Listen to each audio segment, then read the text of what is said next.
So, last time. No, you can't do that. You can't do Welcome that. to what it's like on Monday nights, boys. It's Our merry band of adventurers, after dealing with some internal conflicts as a result of the utilization and acceptance of the dark gifts offered by some of the amber sarcophagi, fought their way to the very last room, a corridor that was a crack, a fissure in a wall that led to a secret room beyond that they hadn't discovered. After breaking through, they were assaulted by a barrage of vampires crawling across the walls, flooding their way into the room beyond, where you all fought them off. And finally, having used the golem that you acquired, you managed to dig your way through to the through the tunnel or tunnel your way through to the room beyond. And that is where we'll pick up. The last vampire slain.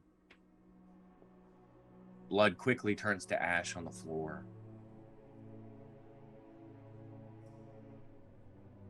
Somebody is still a giant ape.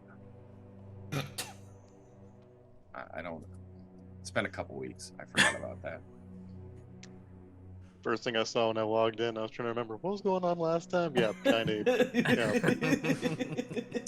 I forgot about that. Yep. Pretty sure you're right on the shoulders of giant apes, Durango. You're on That the sounds about right. Whoa.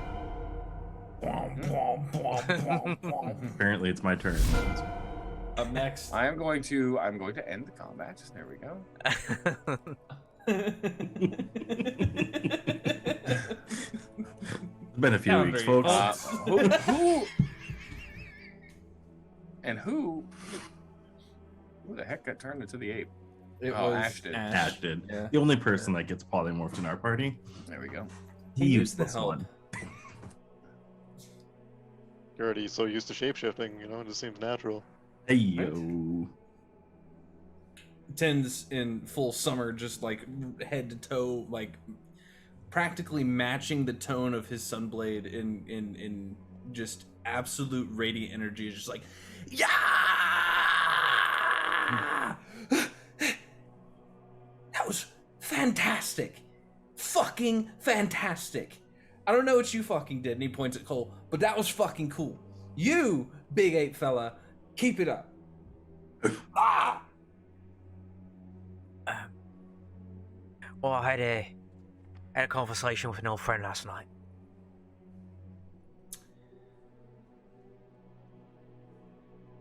Yeah.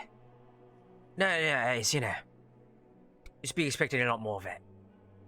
I think, I know, guys, I think we got a shot. You saw that, right? I literally filled the entire room with radiant sunlight. It's fucking cool. As if anyone would expect less from the brave Circle Mavvin. You know. Anyway, so dusting himself off and getting whatever vampire ichor is left over on them, or ash. Well, should I have the golem keeping on I then? think probably. Would you like me to go in and see what's inside first? I don't know, mate. Maybe not going alone is the best idea. I can come right back. It's up to you, I guess. Hmm.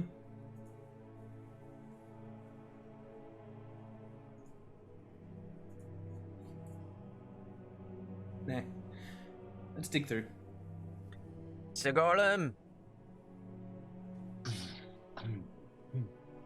Stomps back over and begins tearing through the wall. It doesn't take it very long. A lot of the rubble that it had already cleared through begins to just kind of get shoved to the side. The walls shake and more cracks begin to form in the amber, and they spread to the ceiling above, but it holds. And after a few moments, the grinding and cracking stops.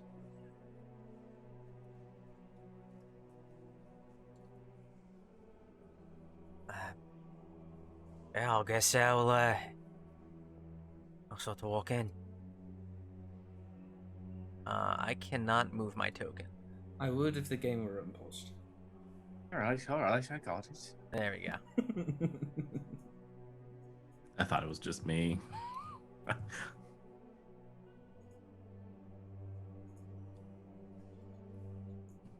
Now I'm having issues. Oh, you're always having issues. No. All right. So as you enter through the dust and the debris, you see a golden marble staircase. Black marble railings. It hugs that northern walls. It spirals gently up a 30-foot wide shaft. Lying in the middle of the room are those 6 rotten wooden crates, although still in better condition than everything else around them. Now all broken open, the earth that had been formed or had been stuffed within, scattered across the floor. The amber-covered walls are sculpted to look like tentacles that entwine around marble bas-reliefs of kings, queens, pharaohs, and sultans, attended by a myriad of slaves. Alcoves in the west, south, and east contain those familiar blocks of amber that you've seen in the rooms before.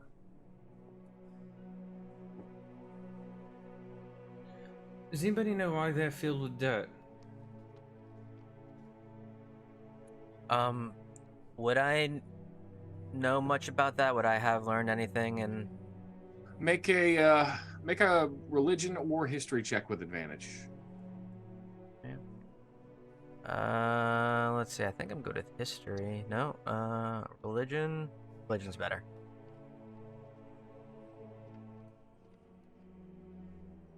That's pretty good. That's a 19. With a 19. Yeah, you know that it is, in particular, the spawn is not as strong as some of the other vampires and usually requires some ancestral dirt to slumber properly. What do you mean by ancestral dirt?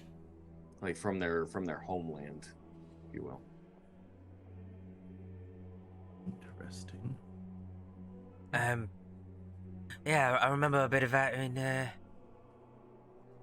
scrolls, actually. We might want to... Oh, no, it'd be helpful, but maybe a scoop of this wouldn't be bad to have on hand.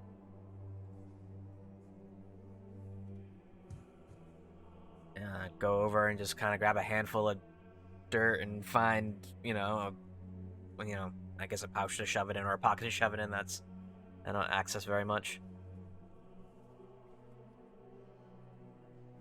What happens whenever you bury a vampire in nothing but dirt? An alive one or a dead one? Either. Technically, it's both, right? Oh, well, yeah. Well, but a moving one or not moving one, you know what I mean? I don't know, righty. It wasn't... Yeah, all you would know, and you've seen this a few times, even just being here, Cole, but in the past, the vampires typically turn to ash or dust. They almost turn back into earth when they've been killed. Whatever that necrotic energy is that keeps them alive just completely dissipates, and they tend to crumble to pieces. In some rare occasions with more powerful vampires, they'll even turn to mist.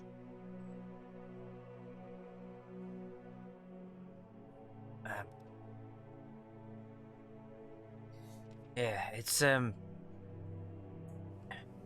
of, I think, yeah, it's a bit of, the more powerful vampires don't need his death so much.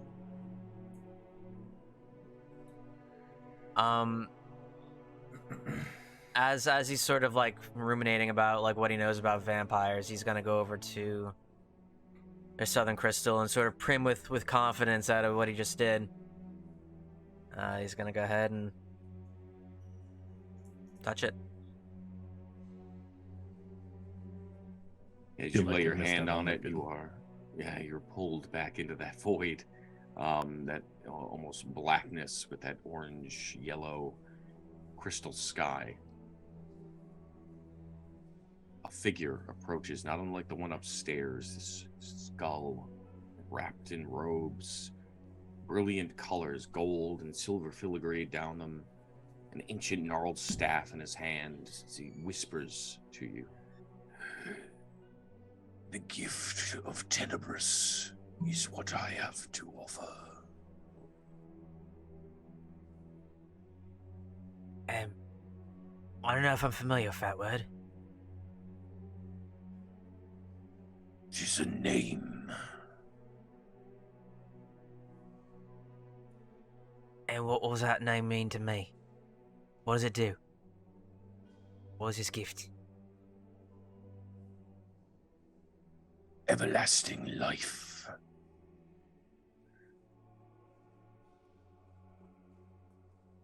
Well, there's a cost. Everything has a cost. What will it cost me? And he just sort of looks you up and down. This gift is not for you.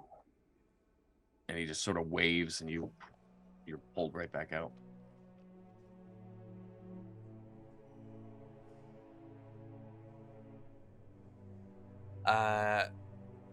Cole sort of shakes his head and kind of comes back to it. Tenebris. Does that sound familiar to anybody? Tenebris? Don't suppose there's any catchy songs about Tenebris that Durango might have heard before.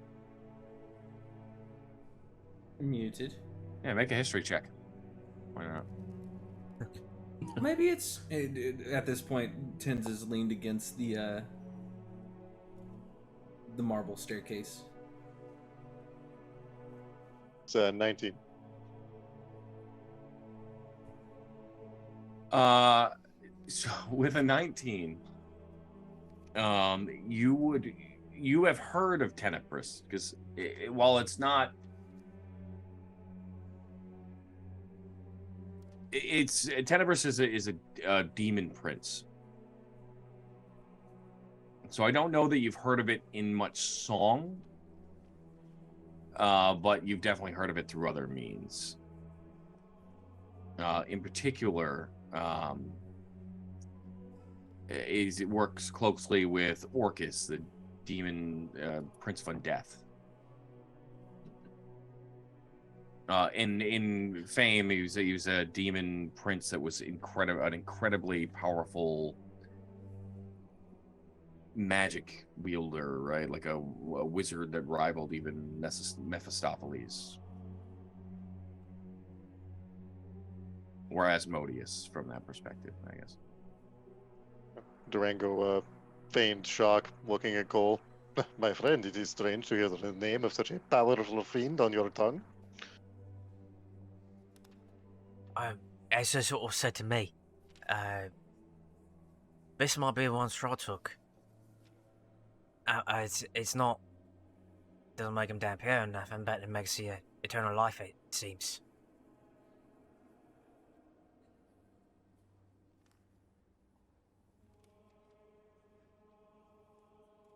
And yeah, he said something about the gifted Tenebris, whatever that was.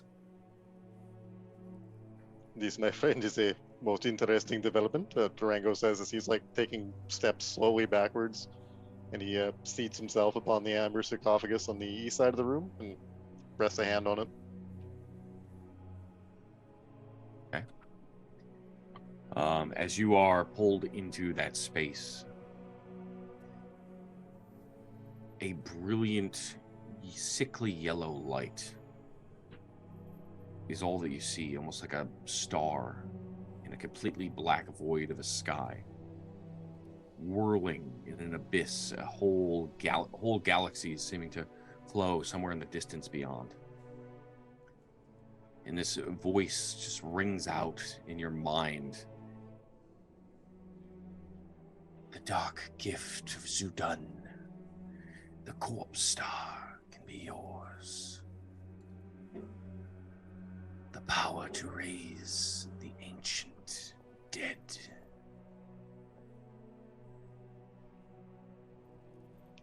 My friend, I thank you for being so concise in your offering. I, however, must take my leave.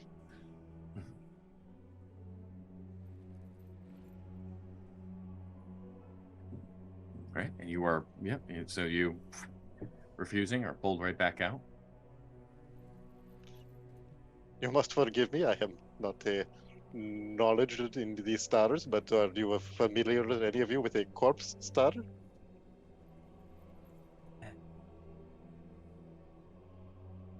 And off the top now. Zudan, yes, the corpse star. What did it offer you? Oh, it spoke something of raising the ancient dead or some such, and Durango waves a hand dismissively. See. What mention of a price? It does seem to be the theme of this particular play, no?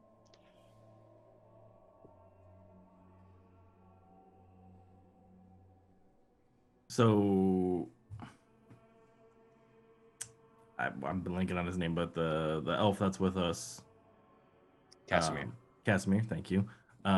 He pulled out that name without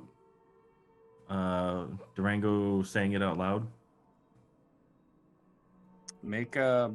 I mean, I guess it just happened, but yeah, yes.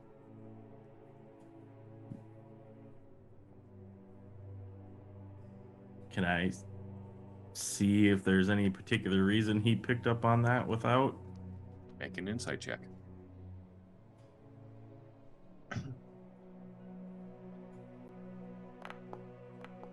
Fuck. Getting it right back into it, y'all. That's a 7. Natural 2 on the dice. Casimir has known a lot of things. He's known a significant amount of, he's kind of what led you here to begin with. So it really, honestly, isn't really a surprise that he would know something. This is honestly, really, you're upset that he hasn't known more.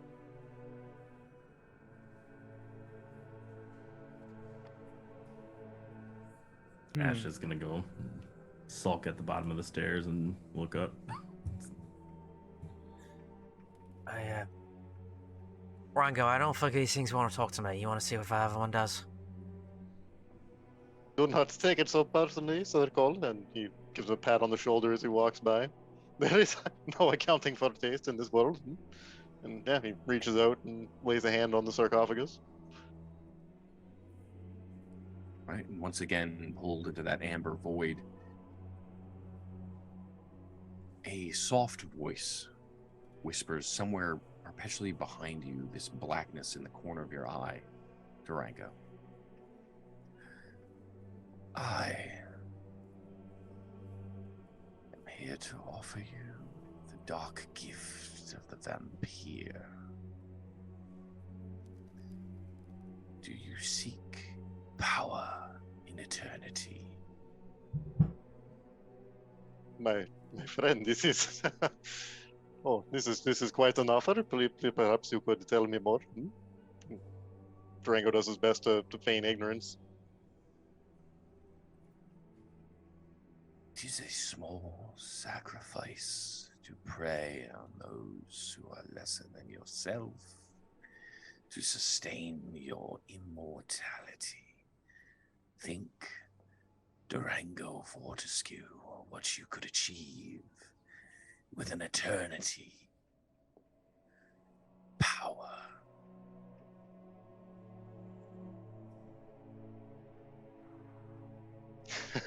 My friend, these words they are like the keys to Durango's heart, huh? Of course I will accept.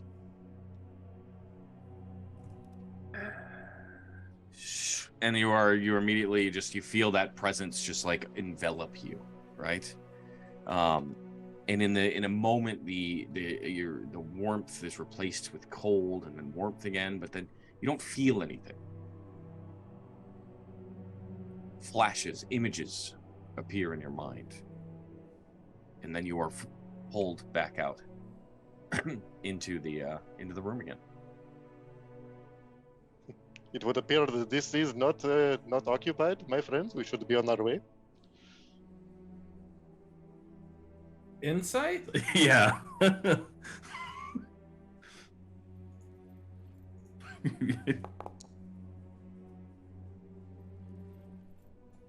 an 18. 22. Yeah. Maybe it's the An one that 18. Strahd took. Who knows? You also an 18? Yeah. As the So, two yeah, people that have taken a gift already. Oh, everyone has, except for Cole. Except for Cole. Yeah, that's what I'm saying. This one's empty. Two people instantly go, The To be so, fair, yeah, I mean, that's so- not a lie. Yeah, and to be honest, it's difficult because one, yeah, he's not. It's Durango, right? He's not only is he incredibly hard to read, you never know which way he's coming or going. However, like many of the things he says, you do believe that maybe there's just something in the way or how quickly he was to just dismiss it and not say what was in it this time that has you questioning what was actually in that one.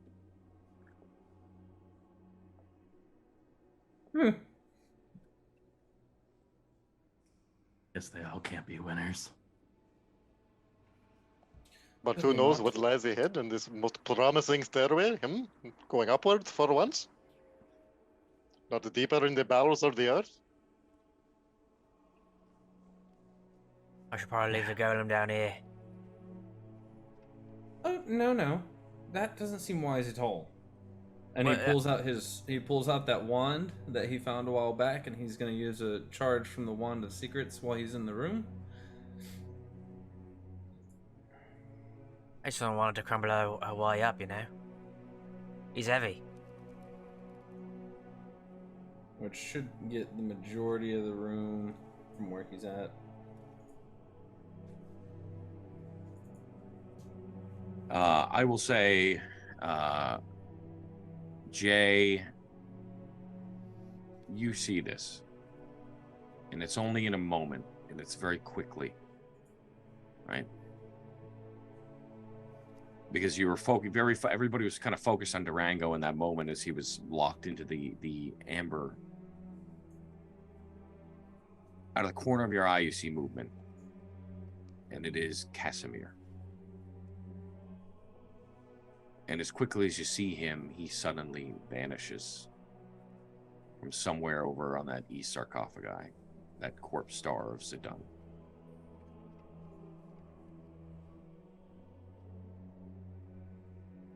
Casimir. Where did he go?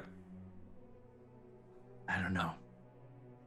Pull his weapons out, and shield comes up, and rush right to that corner and start. Help me look for a trapdoor or something. I'm gonna cast. I have it prepared. I don't. Ash is gonna take a few steps. Yeah, I don't have steps prepared, here, and kind of observe on high and try to block the stairway to the best of his ability, in case somebody on foot decides to come up. I'm gonna use my divine sense. Okay. You using your divine sense, you actually don't. 30 feet can't. Yeah, no walls. You don't sense anything. I don't know. Do we have any way of locating him? Someone help me, look for trapdoors or something. I've got the wand out. Used it. Do I find anything secret? Nothing secret. Colt, touch this one again. My friends, if I may interject, I do not believe that our companion has been taken from us, and I do believe that I know exactly where to find him from here. Where is he? Oh, of course, where his people are buried.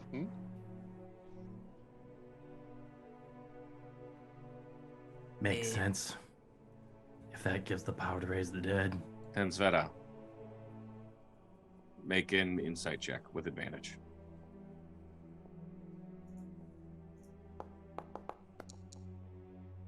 Oh, good. 19. Oh. In particular, there is one that was very important. Mm-hmm. Yeah. We rushing for the tombs?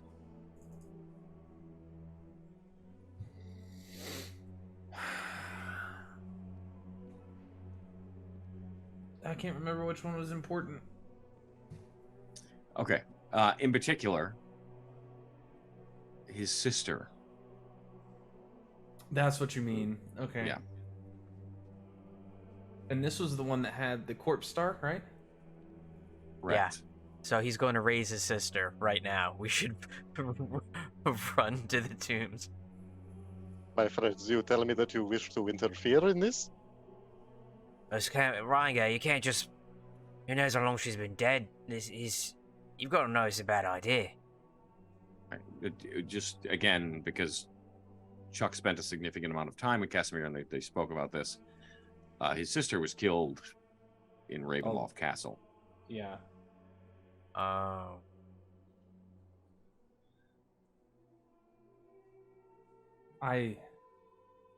Along with all the other female Dusk Elves. Right? But her in particular. I don't know how Tens would react to this.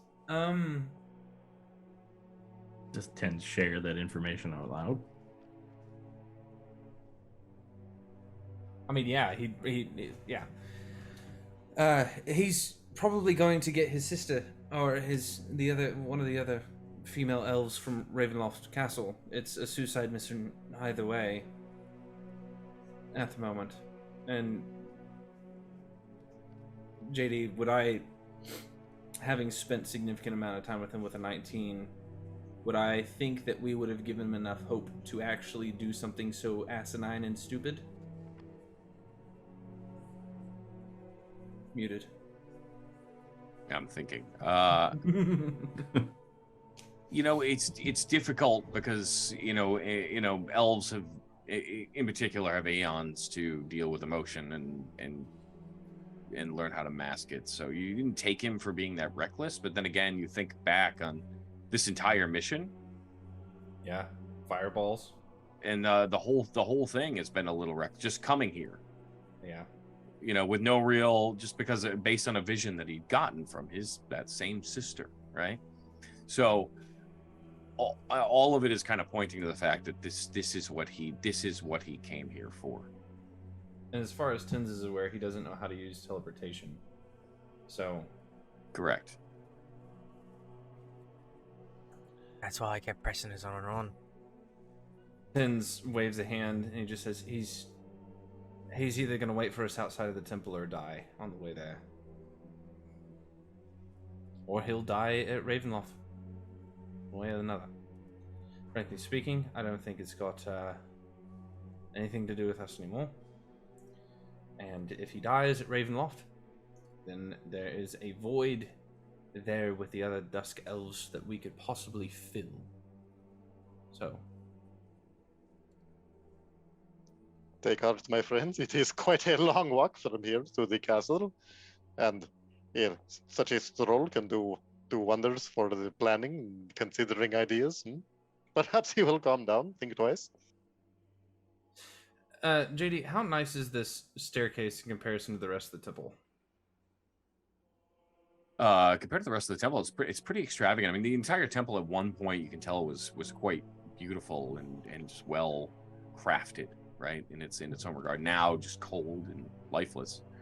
But it does seem of significantly. Even the amber carvings and the bas reliefs are significantly more ornate, exorbitant or ornate than the rest of the temple. Like these gifts are more important than the rest of them. That, and it's like we came through a broken wall. Like it was. This is obviously not the way into this space. What's this T in the center? Do we know? No. Okay, cool. It's not. Yeah, I don't know why they would. I don't know why they would put that on the player map. And it's not. It's not a trap that's even going to affect you. So don't worry about it. I was wondering if we were about to die to a trap. Okay. Tins is just going to say, We should carry on. See what else Strahd has hidden in this staircase. I don't think we want to dally too long, though. If he really is going to go to Ravenloft, his distraction could be to our gain if he's going to do something stupid. You're not wrong. That's a great idea. Now you're thinking. All right. I'm gonna have the golem wait at the very bottom of the stairs. I'm not gonna bring it up, but I'll have it within calling.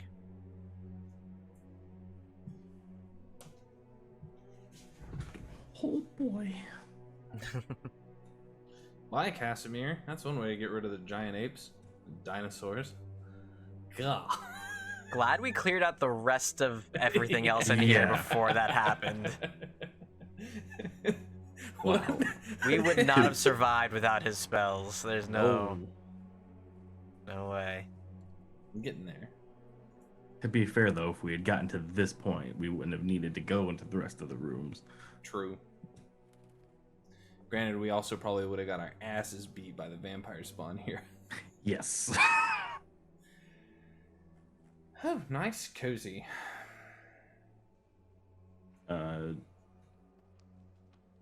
There's two. So as there's you- two ashes on the board too. Yeah, there seems to always be 2 ashes on the board on there. Metaphor. There we go. So, as you climb the stairs, that 30-foot relief that you just continue to climb up just spirals out around you. This golden marble staircase with the black railing. You enter a stone library. 20-foot high walls and 30-foot high vaulted ceiling, even above the landing that you reach. Covering the ceiling is a fresco that depicts angels being set ablaze in some sort of hellscape. A black marble railing encloses still just winds around that staircase. And against the gray walls stand 6 10-foot tall black marble bookcases. On the shelves, hundreds of well-preserved tomes, embroidered rugs, chairs, and lit candelabras. Tins is immediately going to start digging through the books, see what kind of stories he can find. Do I get the sense that this stuff is actually well preserved, or am I getting like big dining room vibes? Make I guess perception or arcana. I'll give you either one. Okay, I'll do the arcana. 11. They all, to your eye, they all look, at least externally, everything in the room looks very well preserved. Right? You pick up a book, Tens, you pick up a book. The covers, everything are beautifully crafted and well maintained. The bindings and the spines all preserved. You open the pages and they are blank.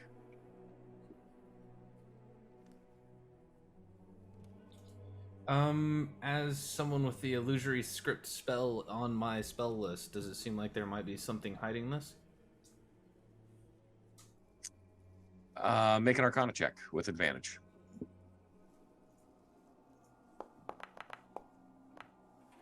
$23. Yeah, so you're familiar with this technique in particular to prevent certain people from reading certain material. You can absolutely hide words on a page, right, via magic. Yeah. Typically there is like a door, right? There's some kind of command word to undo the illusion that is making it appear blank.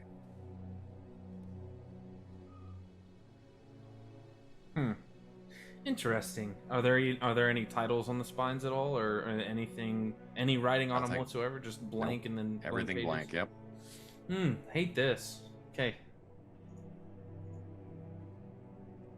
You watch as Tins just starts pulling one, flipping through it for a moment, tossing it over his shoulder, pulling another one, flipping through it for a moment, tossing it with a little bit more force, flipping through the next, tossing it a little bit more force.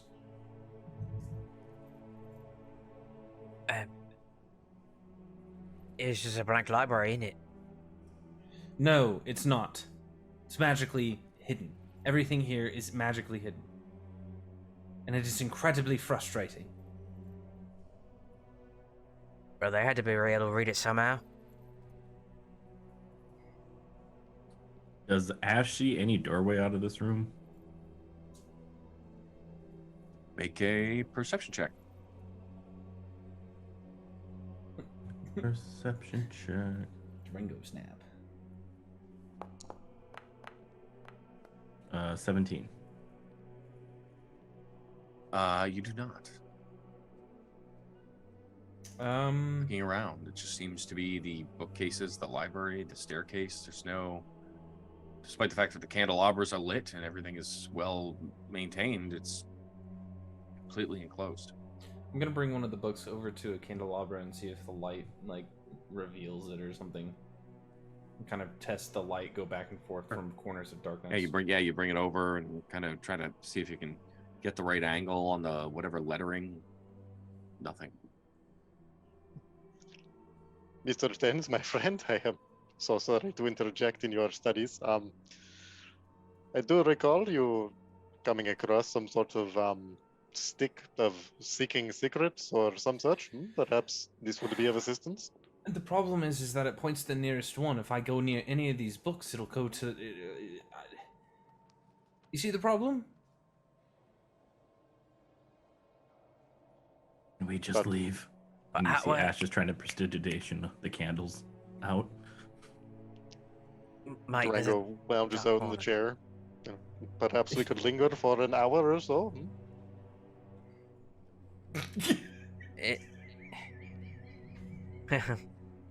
Yeah, it's fine. Ash says, "There's okay, I'll take the candelabra nearest to Ash right now, as long as it's not bolted down, and move it out of the way and sort of darken up that back right-hand corner for him." Thanks. That's really inconvenient, you know. Yeah. I also can't see in the dark. So. Hey, what do we learn about our decisions? You lose some, you lose some. That's right. Ash is gonna go grab one of the books and then try to prestidigitate it and warm it up and see if the warming it up reveals the text. It feels a little warmer in your hand, but nothing. Tins is going to give up on the books and start looking for any sort of implement that is out of place here in this space, or is inconspicuously hidden amongst the same normal stuff like hiding in the crowd situation, looking at walls. I mean, he is frustrated, and it's becoming more and more apparent as his skin tone turns a darker and darker like tan. Make an investigation check.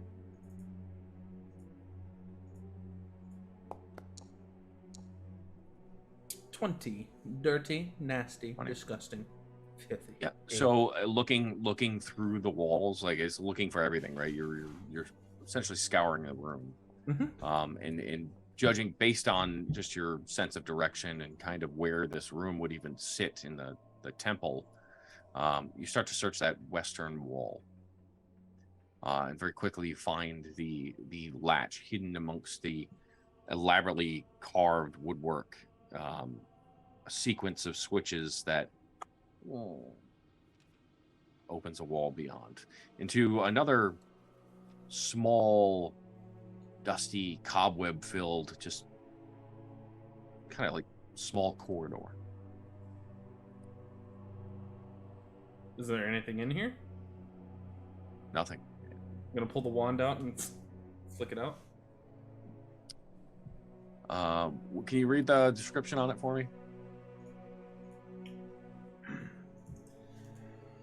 The wand has 3 charges. It's just. Oh, yeah, honestly, it's fine. So, another doorway is outlined at the end of the hallway. Like over here? Correct.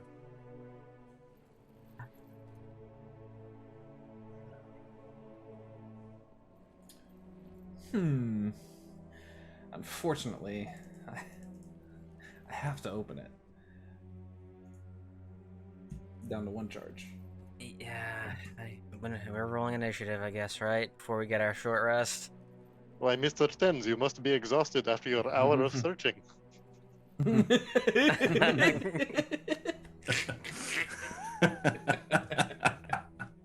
As the door creaks inwards, you pull it open and you see on the other side that candlelit room, the dusty, rotten furniture, the old, decrepit lich Oh, turns and stares at you.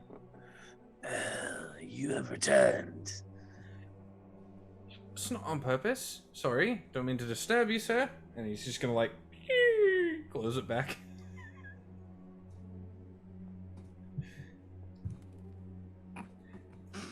Step back the other direction.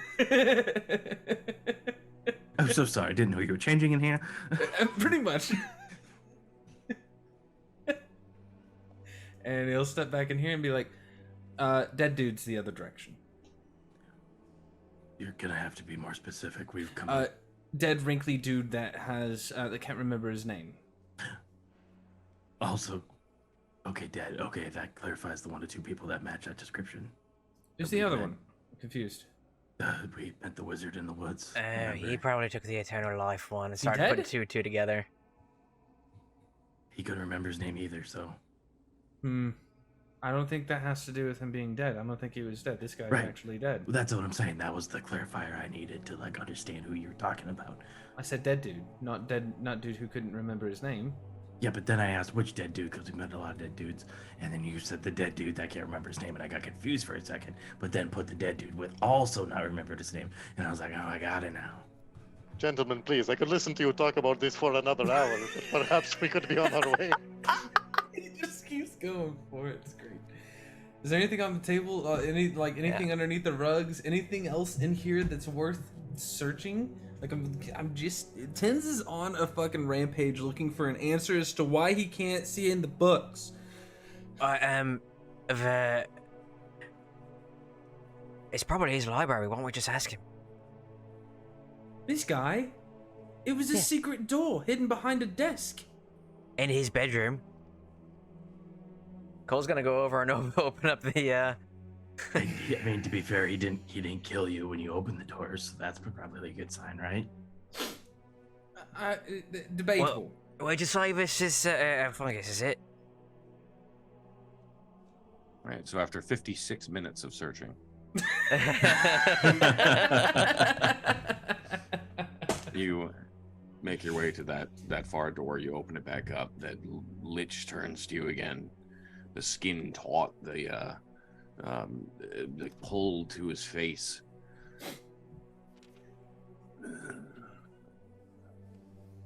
Another visitor.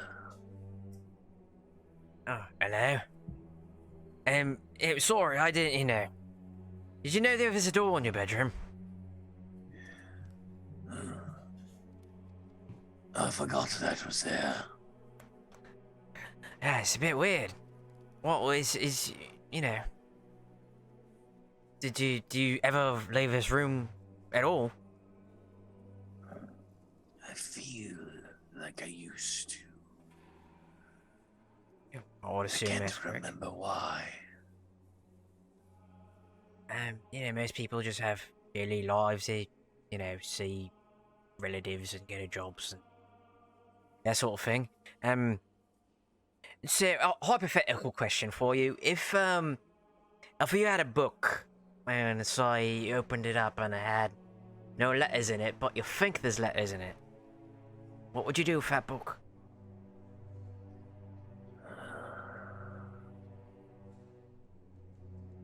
Make a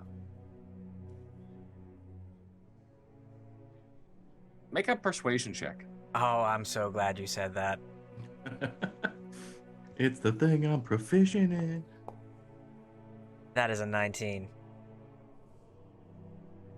That is a simple matter. If it was my book, it would be warded, guarded. A secret phrase, a word. Something no one would think of. An ancient Netherese word for hidden things. Zerkarkro. Zerkarkro. Yeah, that'll be... No one would ever think of that. That's brilliant. That is what I would do, young man. I know it's very strange that someone just barge into your room through a secret door in your wall and ask you just a random question. I'll thank you. Truly. It's not very secret, I guess, is it? I guess not. I guess not, but you forgot about it. I did. I've forgotten a good many things. And he walks over to that spell book that's still sitting there, and he just scrapes his like skeletal fingers along the top of it. Just like you can just sort of hear it like chalk. This subtle, soft scratching against leather skin.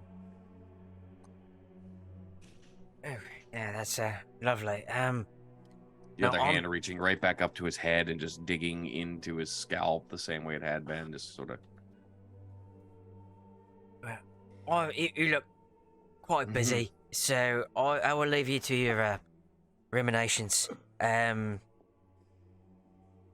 Bye. And just like Close the door. Yeah.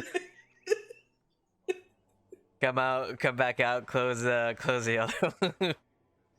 And I'm gonna pick up one of the books that Tens threw on the floor. And wave my hand over it very dramatically, chest puffed out. Zerkarkro. Yeah, and as you do, the illusion dissipates. Words begin to appear on the pages. What languages do you speak, Cole?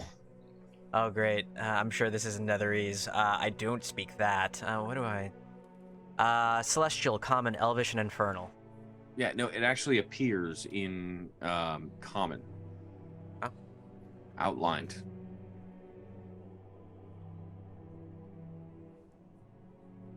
So it just appeared in Common, or was it in another language and it switched over to the Common? Hard to tell, right? Symbols just sort of evaporated and it just switched to... Yeah, it just kind of appeared in Common, surprisingly. So what do I have in my hand? What am I reading? Essentially, what you have is a collective, and in particular, in-depth outline into some pretty heavy magic. You don't really understand a lot of it,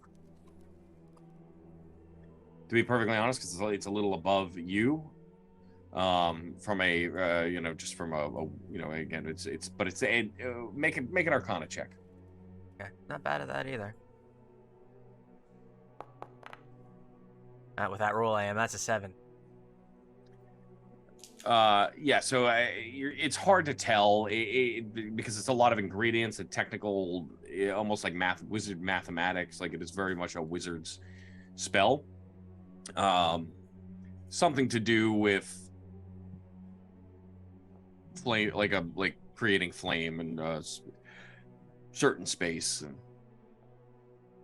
Oh yeah, Tens, what do you make of this? I think this is they're running something for fire here, but I don't know how it's moving. Looks over at it. What was the word? Cockroach? Is a cockroach? Zerkarkro? That was it, right? DM? Close enough. Yeah. Tens is going to start pulling books off and saying it to all of them and then setting them down open, like in a circle, and he's just going to start flipping through the pages very quickly, like looking through everything, getting as much information as he can from it. It's going to be a while. If you'd like your 54-minute rest, now would be the time to take it. It's make an Arcana check with advantage.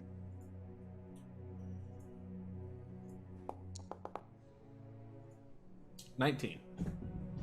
Yeah, I mean, as you go through, I mean, literally the books are just outlined. It is essentially every spell collected in this library. I mean, if there is a wizard spell that exists, it is written in these pages somewhere. And we have a lot of money. And is there... Okay.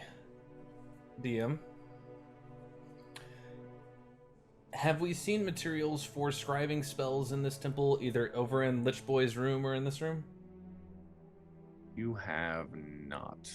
The majority of what you would need, based on the conditions in the temple you've seen, in most of the stuff in the Lich's room, would have rotted to almost nothing a long time ago. Even when you made your etching, right? You barely had the materials to do that of the castle, right?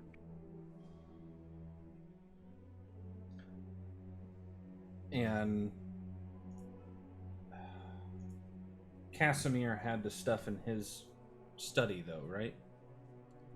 Because I had to get something from somewhere. Yeah, back in the marble. village. Yeah, 100%. Okay. Yeah, not a ton, but he's got some of the materials.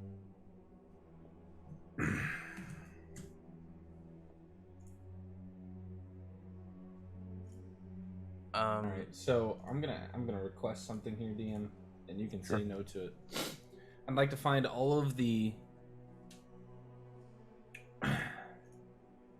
basically all the first and second level wizard spells here, and kind of like get them collectively into like a small satchel that I can gather, like put them into my bag.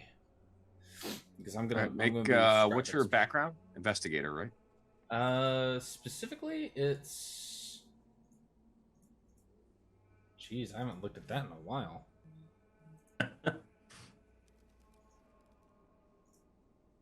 Funny, you don't know the top of your It's head. all the way over in a different system entirely. There are hundreds of books here. Yeah. So it would take a significant amount of time to search through all of them to collect every first or second level spell. I mean, you're talking, what, 40, 50 books? Not quite. My background is, investigator with an official inquiry. I mean... I'm just saying, if you're going to sit here and do this, you'd have to be here for hours. Are we in a rush? I'm going to look at the rest of you and be like, do you mind if I take a few moments to gather up some material here? It'll be a while. It depends if we're trying to rush to the castle or not to intercept Casimir. He's dead. Yeah. Right, but do we want to use his death to our advantage? Frankly speaking, I don't know that it's going to be changing much for us. Like he's right on this one. God, my friends, these are the finest accommodations that I, the great Durango Fortescue, have seen in weeks. And he lounges in the chair. Yeah.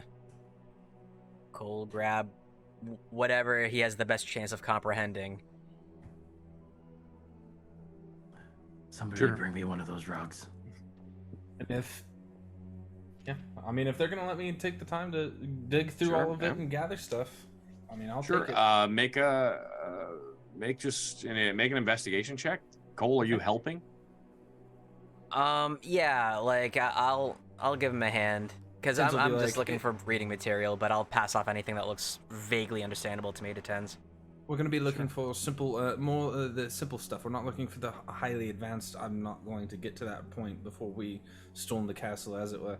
So we're going to be looking for things like basic arcane calculus. We're not looking for the entirety of, an arcane wish, right? We're not trying to rewrite reality. And I can read a bit. So only thing is, if I can understand it, I'll hand it your way. If it looks like gibberish, pass it off. Sure. Roll the investigation with advantage. Okay. Yes. Sorry. 22. 22. Yeah. So even with a 22, I mean, you know what you're looking for, even just by looking and you're communicating it to Cole, and Cole's actually doing a fairly good job. You can tell, he definitely spent. While he may not understand the inner workings of magic at this level, and you're still just learning it, he's spent some time around books, right? He is educated, so which kind of comes off as a surprise to you, but it is. It is noted. The between the two of you, it still takes you 5 or 6 hours to pull all this material together.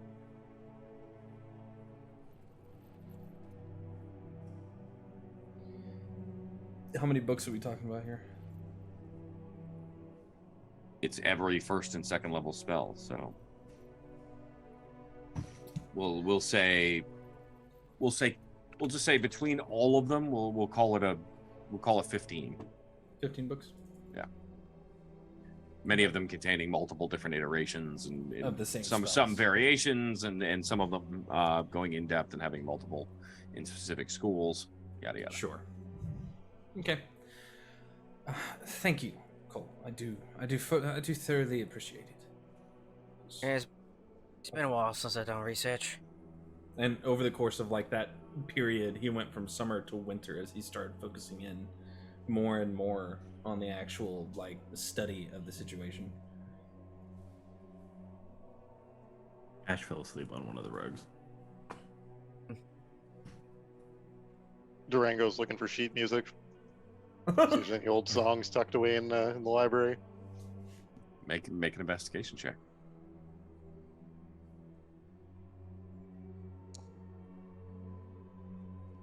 That is a 5. Solid. It's just all books and wizard stuff. You find a copy of their national anthem. Oh, Ravenloft. Oh, gee, but that was pretty good, eh?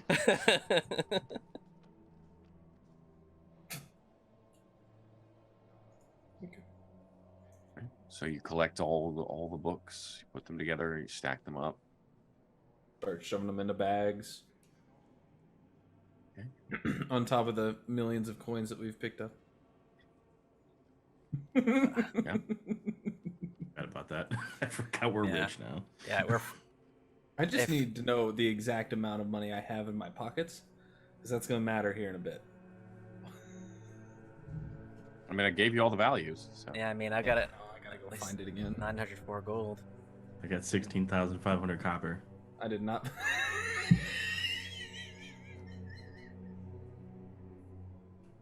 Rich. It's just absurd.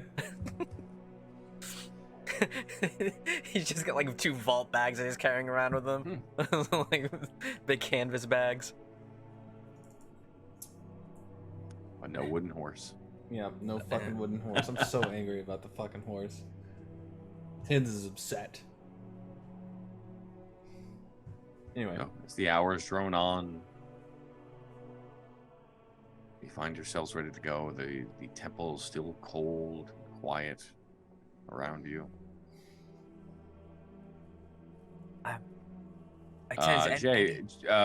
Jay, make an insight check, by the way. Sorry. No, that's okay. Insight check.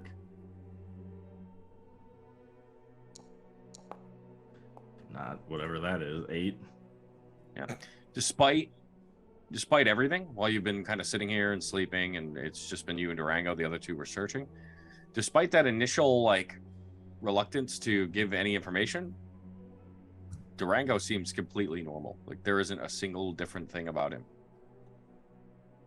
You even see him like messing with the candelabras, and it like irks you a little bit, right? A couple points, he's just like making the fire dance in boredom, but yeah, he seems completely normal. Yeah.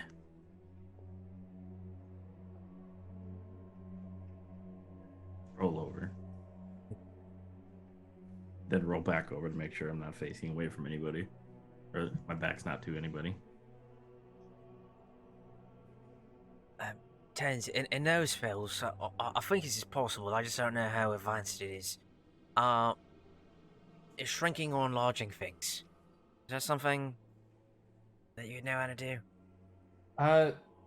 Not yet. I wasn't really planning on taking that, but it might be useful. Might be something we consider it. I was considering, well, now that the horse is fucking gone, I don't need to take the levitation any longer. I'm just saying, Possibly work on the... so going on would be good to have, and you know, suspicious about those front doors getting them through. I mean, it's gonna take some work either way. It's gonna take some effort, but I could probably. I'll consider it. Alright. It's good utility to say the least. I could shrink doors down if they're locked. Well, just get him out, you know. I don't know if you noticed, this thing could take a beating. Oh, you're talking about Big Boy. Oh, yeah. I don't know he's gonna get out the front door.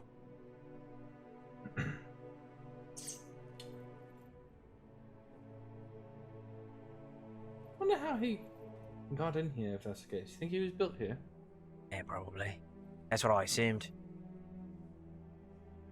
I imagine it might be difficult to, you know, build a golem somewhere and then get it through a door that you can't fit through to protect a place. It's probably easier just to do it all on site. And they had the research, it seems. It's pointing around the library. I could definitely say that. This place is a gold mine.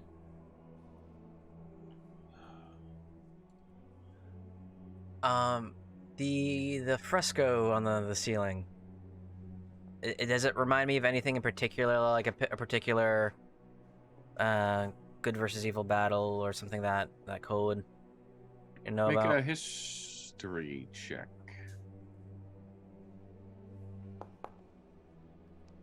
Yeah, no, 7. I mean, it's reminiscent of many that you've seen, although none so sort of showing the evil entities in like this hellscape, right? Because the angels are fighting, but it doesn't look like they're winning, right? Although looking at everything in the temple, you very much get this feeling that despite the fact that all of this evil is here, it was built to protect the world from it. I mean, it was built as a prison more than it was a place of worship. But whatever it is much older than anything you've seen. It's desk elven, isn't it? Not even. Well, how old is that?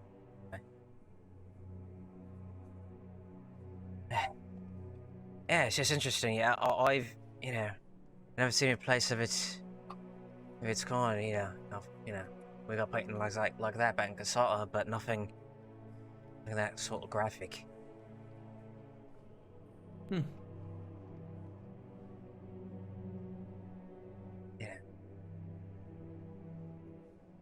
I don't know. I can't decide whether if it's if the place feels a bit like a double-edged sword. It sort of trapped these entities here, and then kept them out, but allowed you to communicate and take from them. Right. It's like having your own library of people. It makes sense. Recall the tale of Strahd that we have come to learn, huh? That he was not the corrupter of the land, but a victim of the land's corruption. Yeah. Because it's been here forever, yeah.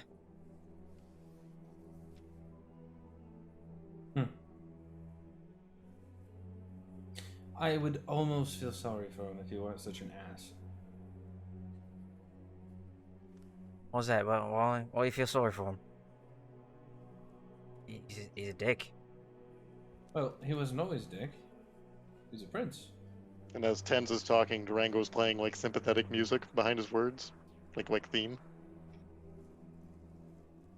He was he just wanted the woman he loved, and his brother got her instead because, well, turns out he's a loser. So he wants a girl, so he enslaves an entire plane. Yeah. I think you got to be a bit of a dick to do that in the first place, regardless of whether Right. Well, he obviously accepted one of these gifts here. Either that, or he studied them, became more than what the gifts could offer.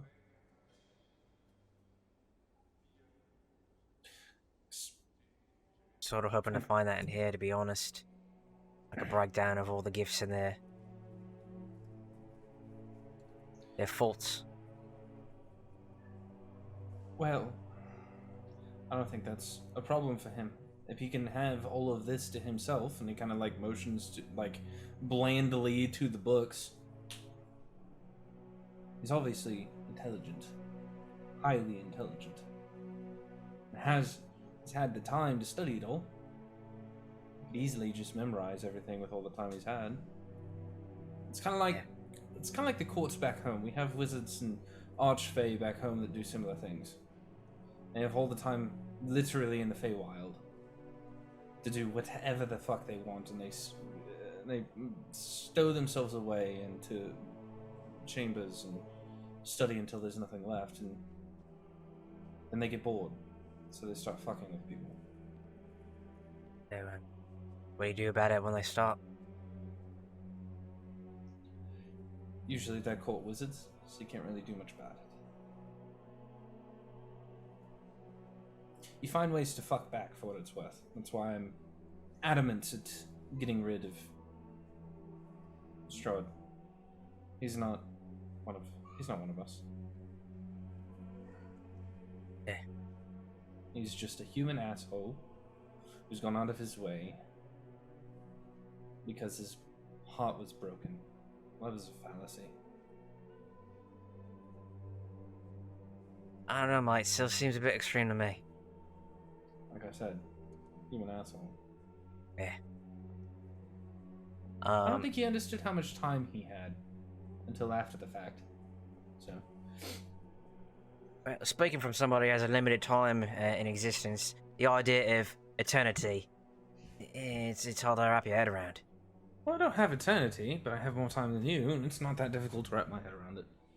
No. It's boring. Speaking of limited time, my friends, are you quite done poring over these many rich, fine tomes?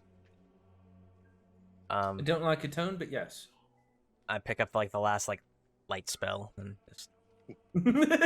As Tensveta says that, Durango tunes his mandolin really quickly while looking him in the eye, as if changing his tone. He lets out like a cold puff of air as he sighs.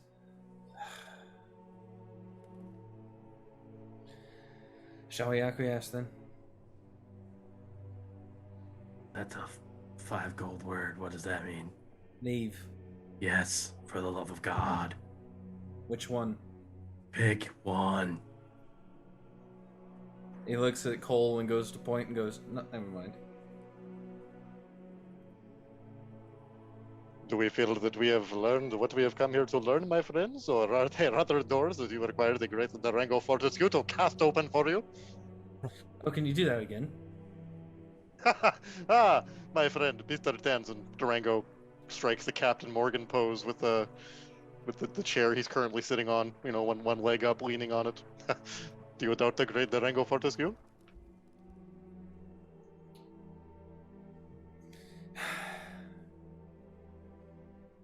Listen, we found the last room. We don't Did know we? what. I think we did. What? I mean, we found a big fucking hidden room. So? It's an ancient temple. Well, I got a lot of things I need to study. We can always come back. We've got the time. that's the thing. If we don't think we did a thorough enough job, we can always come back here if we need to. I think so. I think, how has it been, 4 days, 5 days now we've been in here? It's been almost a week, I think. Yeah. I've had my fill. It'll be interesting coming back.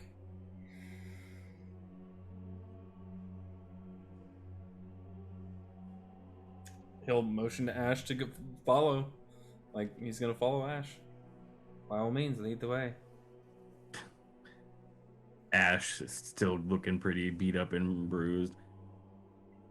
Maybe I should take rear watch. Fine. And Tins just steps forward, angrily, frustrated. We got our short Back. rest in there then? You did, yes. I will Cool. give you a short rest for everybody, but Tensveta and Cole. One minute. Reasonable. Didn't need it either.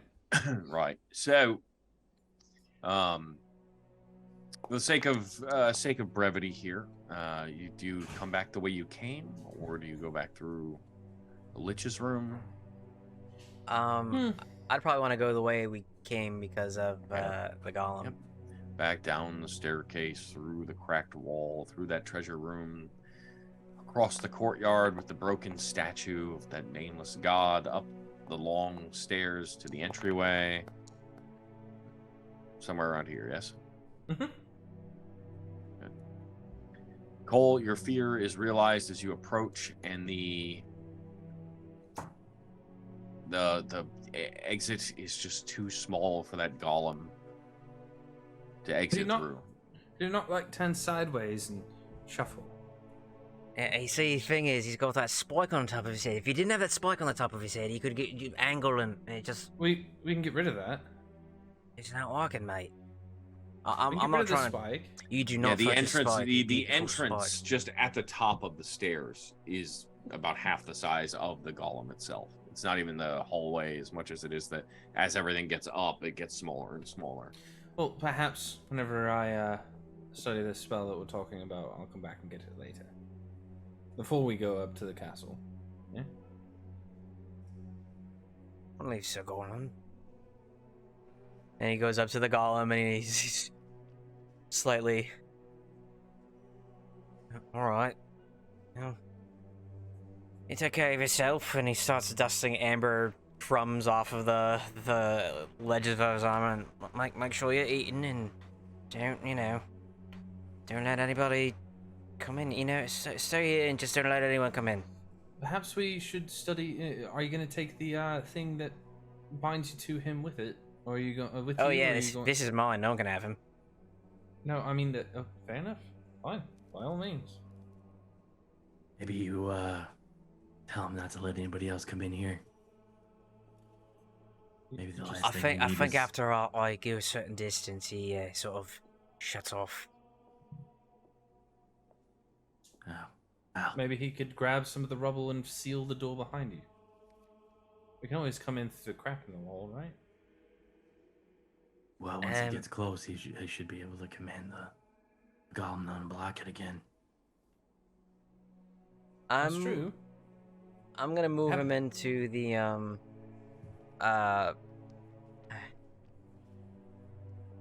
do these look? If we like crumbled the entryway here, is there any chance that we're like digging back in? Well, no, don't do that. Grab the pieces of statue that we knocked over. Do that and take some of the rubble from downstairs and block the doorway. And then whenever you like Ray was like Jay was saying, whenever you come back in, you can dig back out. Yeah, connect move it and out. dig it Yeah. back out. Bluetooth.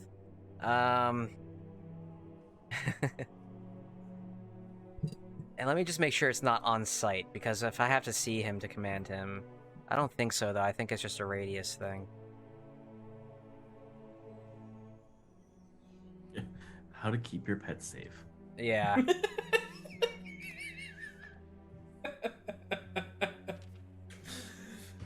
Welcome to the Golem Hotel.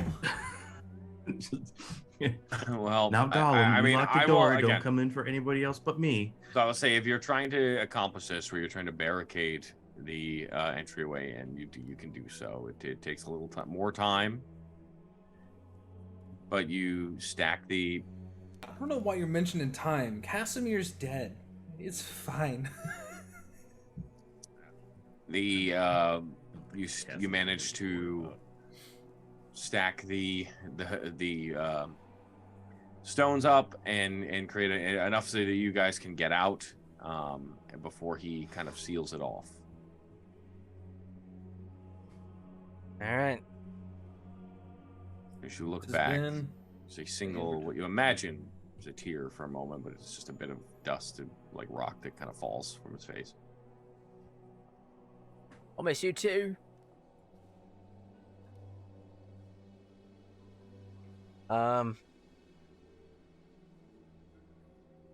Yeah, I guess we step outside and we hitting the road. Mm-hmm. Let's get out of here. Right. And Ash will set off with a keen eye on the sky, looking for the rock Big Bird. or any other large aminals. God, I haven't seen this map in so long. I forgot what it looked like. Tell me about yes, it, right? Barovia. Barovia? Yeah, as you One step Italian. outside, that cold Barovian air from the mountaintops just whips through, and you can feel it kind of bites into your skin. You pull those, well, with the exception of Jay, but the rest of you pull your traveling robes and clothing tighter, your cloaks, as you step out. Judging by the sun, you have maybe another 3 hours of light to travel right now. If you folks don't mind, we did pass that sort of those raven scarecrows on the way here. I'd like to take a swing back that way if it's alright with everyone. Well, I Oh, also yes. wanted to check out that one place with the spiders too on the way back. These all sound like such charming roadside attractions. How could one possibly say no?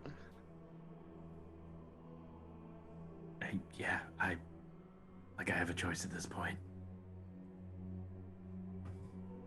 Let's swing by the wingmill while we're at it too. Whatever. That be handled shortly. All right, so as you all make your way back down, the path leading to that stone bridge takes several hours, and you get to once again as it starts to get dark. The path you just get out of the mountain range and off of the sort of treacherous, slopey path to that one that winds around the mountain, and you get to that as the sun is setting. The building there with that green flame wall that is just standing between you and the rest of the pathway.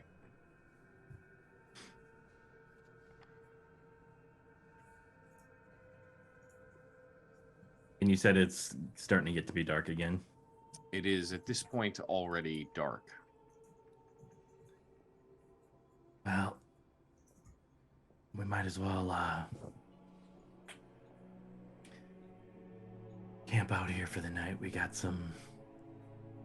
If we want to go through the Durango, if you can get us through this fire again. oh, Mr. Ash.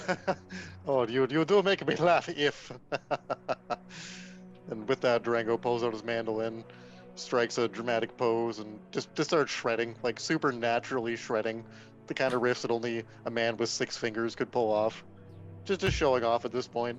And yeah, with a couple of dramatic, well-timed strums at the end, he casts Dispel Magic and takes down the barricade. And just even as it approaches those two statues, those gargoyles at the top, just sort of staring down at the entryway, the portcullis shrieks as it grinds open as you approach. You cast Dispel Magic, and in that moment, quickly the green flame dissipates. We've only got it like another couple hours of light. It's already No, dark, it's yeah. dark. It's already Oh, dark. okay, cool. Yeah. Then we're staying here again. Might as well camp out in this tower. It's not At least broke, it's- don't fix it. I understand if you wish to press on to the place with the spiders, Mr. Tens. It does sound rather charming. No, this is fine. I can't see in the dark. I'm working on it. All right. Fuck. Durango wastes no time going through the arch, going past the flames. Mm. Yeah, Tins is also Yeah. not wasting any time. Just getting up in there. Yeah, So she's as just you all- turn into the Yeah. sassy toddler. It's tired of traveling. As you all gather once again, the remnants of the fire you had lit the last time, still at this point cold black coals on the floor. What who's keeping first watch? I got it. Okay. Tins will stay up for the first half of the night.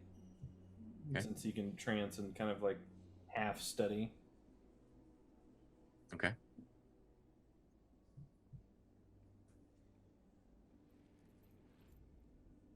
Second watch? Everyone I just can do it. leaving tens to his machinations. Nah, I'll take, and actually for the foreseeable future, I'll just volunteer to take the Dawn Watch. During the watch that Ash is on, though, as he's actually watching, Tenzel actually go to him. And he'll still be in winter, and he'll just, assuming that he's... Would you say this is before or after he started his studies? He probably has, like, one of the books open, just kind of, like, flipping through the books. Cool. Literally, as you take that book out, Mm-hmm. it just crumbles in your hand. Well, fuck. That's Ash. twice. Ash just starts belly laughing. He throws the ash at Ash. He prestidigitates it away before it hits him. I came up here to say I'm sorry for the fall, but you know what? I'm not really in the mood anymore. And he just starts walking down the stairs again. To be fair, I don't know if I would have believed you.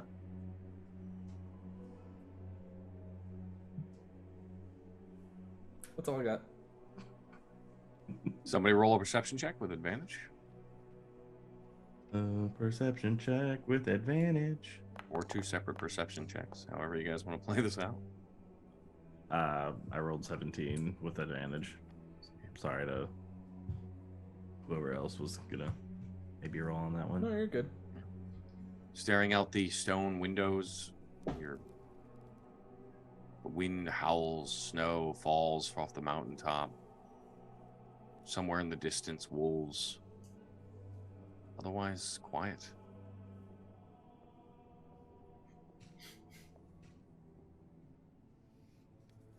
As dawn begins to approach, Cole, you awaken.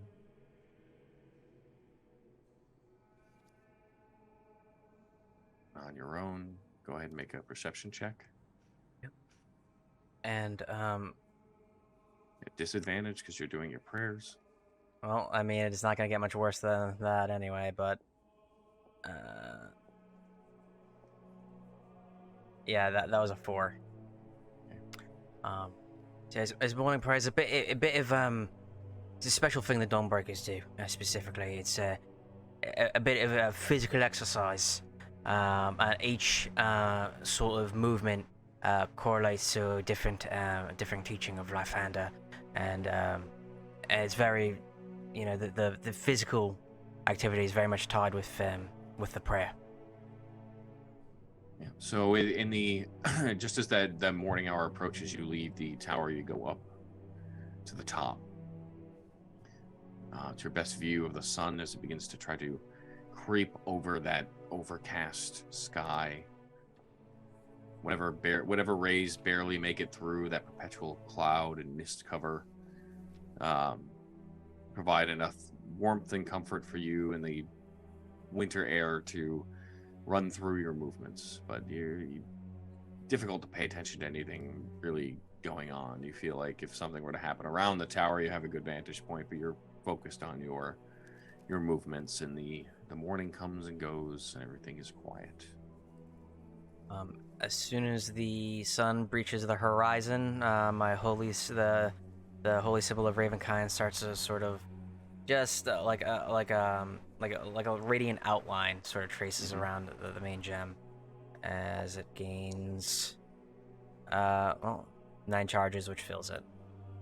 Beautiful. Right. So as all of you begin to awake and prepare for the journey back down the mountains, back down towards that swampy riverbed where you first saw those scarecrows and creeped past, we'll go ahead and take our quick break. So thank you, everybody, for sticking around and watching us. Make sure you spend your elf eggs, frivolously. Just cast them aside like so much garbage, and we will exchange them, hopefully, for beautiful, iridescent Elysium dice. So you don't have to listen to that, elf eggs. Don't let him talk to you like that. And give us a few minutes. We will be right back.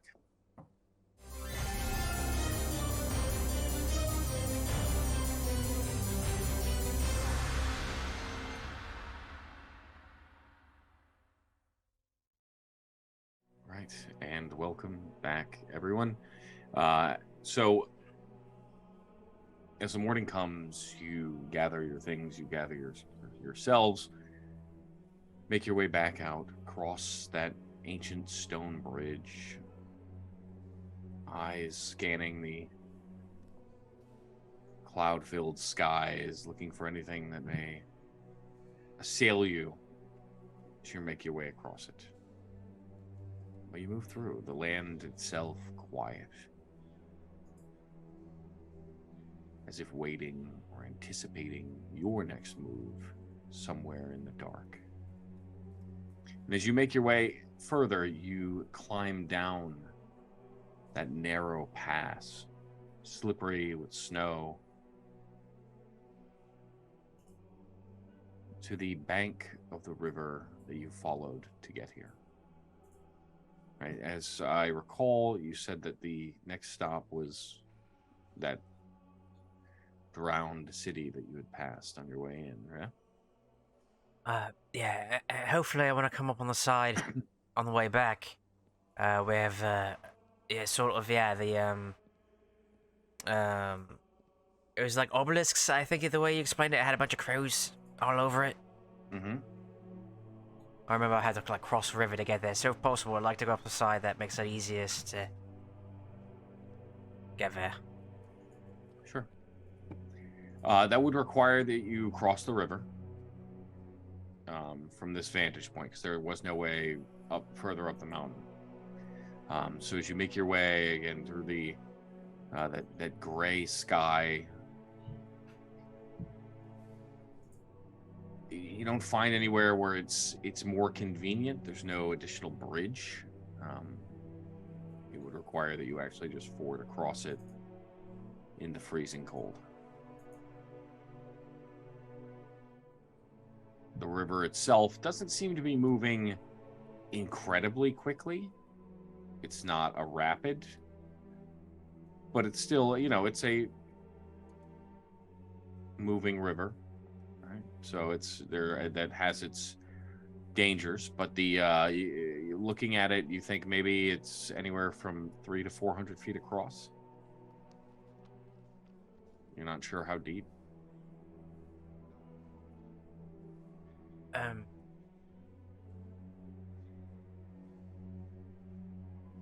Is there anything? Is there like any like old down wood or beechwood I might be able to hobble together as a, if not like a full on raft, at least something to hold on to on the way over in case it gets too deep?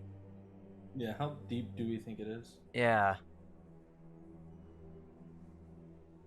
Sorry, make a perception check, I guess, for all. I'll just give it all of it. 17. Yep. 18.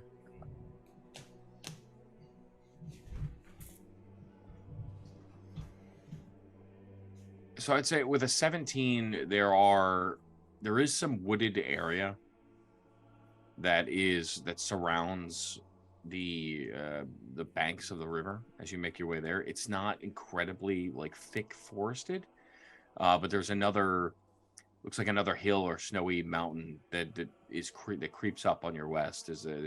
Whatever tree lining is here. It lies between that area and the river itself. The issue that you see with the trees as you begin to look at them, you can find a lot of downed wood, although a lot of it looks like it has been subjected to, in multiple occasions, you can see it in the tree line. As you look at the trees, are subjected to pretty persistent flooding, which is kind of how this happened to begin with, right? So everything that's on the ground is very wet. So you could try to find something that you could potentially fashion into a craft. To cross, it would take some time. Whether it would actually carry you and your armor and your bags and everything, it's very, very difficult with what you're working with right now. In depth? Did I get a depth with a 17? Depth, use a couple different methods to try to figure out the depth between, tying some sticks together and using a bit of rope. It doesn't. It looks like maybe at its deepest point, it is maybe 8 or 9 feet deep. How tall are you, Cole? It's something like I remember, like 5'11", 5'10", 5'11", something like that.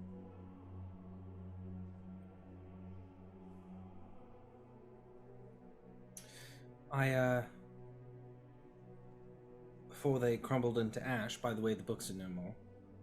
I think I got one of my marbles etched. He pulls out like a full shooter that has like Fey writing and ink all the way around it. How do you feel about growing? I didn't quite get the shrinking down yet, but I've got the growth part. You can carry us across one by one. And ruin the fine garments of Sir Mavvin office simply will not do. You can clean them after, it's fine. My friends, why would we rely on bits of glass or discarded tree bits when you are in the company of the great Durango Fortescue? To cross this river would be nothing. You can get us all across this river without any issue. What have you got? Durango turns and looks at Ash with a smile. He plays through. It sounds kind of like a scale, starting at like the low end and ending in the high, but it's like at lightning speed and far too complicated for a mortal hand. And with that, he casts fly, just like swoops in, grabs Ash, and starts flying across. I hate that I'm impressed by this.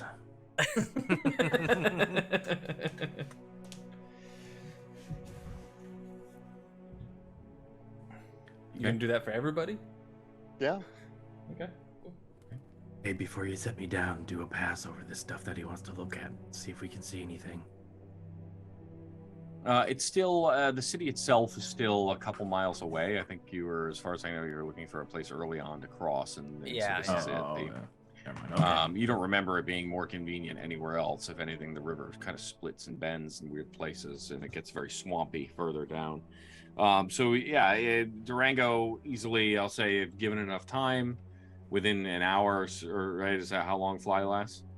Fly is 10 minutes. 10 minutes. 10 minutes? Concentration. Yeah. So with I would say within 10 minutes you can fairly easily get them back across. It's only a couple hundred feet. Excuse me. Without any issue. We don't have to do strength checks or anything like that. But so you cross the river. The other side, very similar to the previous one. As you continue to make your way along the riverbank towards that drowned city. The fog thickens. The further down you get, those trees on either side, you just begin to see the tops. It's the bottom, the woods around begin to get foggy and illusory almost in their construction. Eventually you see the stone rubble remains of the city of Berez that had once stood here before Strahd had flooded it as revenge for one of many lost loves. Go ahead and take you in here.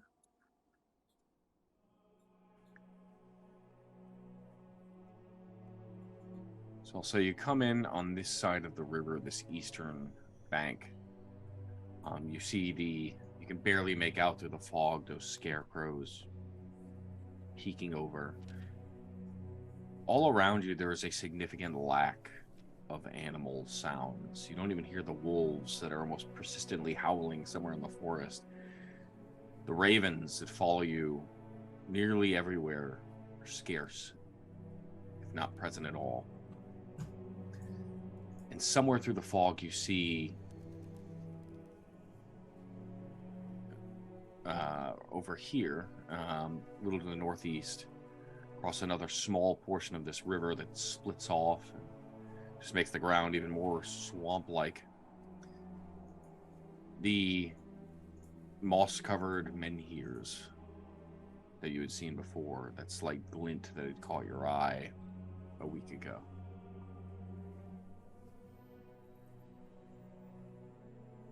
This is him. I think you'd have a spear out and just sort of to the side, not in an active defensive posture, but at least ready to go if need be. Slowly approach those menhirs, as you called them.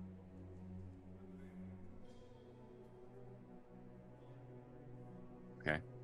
How are you getting across this smaller bit of water here? Are you just fording across? Yeah. Each square on this map, by the way, and this is can get confusing, is 100 feet. Oh, jeez. Okay. All right. But yeah, I think this one Cole is just gonna try to ford his way through this one and keeping the shield and Sure. some stuff on the shield as he sort of crosses. Yeah. As you push your way across the river, the water is freezing cold as it slams against you, and it's almost your muscles ache as you start to pull your weight through this river. It's not particularly deep, but it comes up to about your waist at its deepest point. But I need you to make a Constitution saving throw. Okay.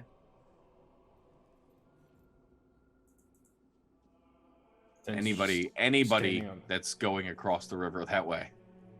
Well, I'm watching. That's a natural one. But at its lowest point, it's about 60 feet across.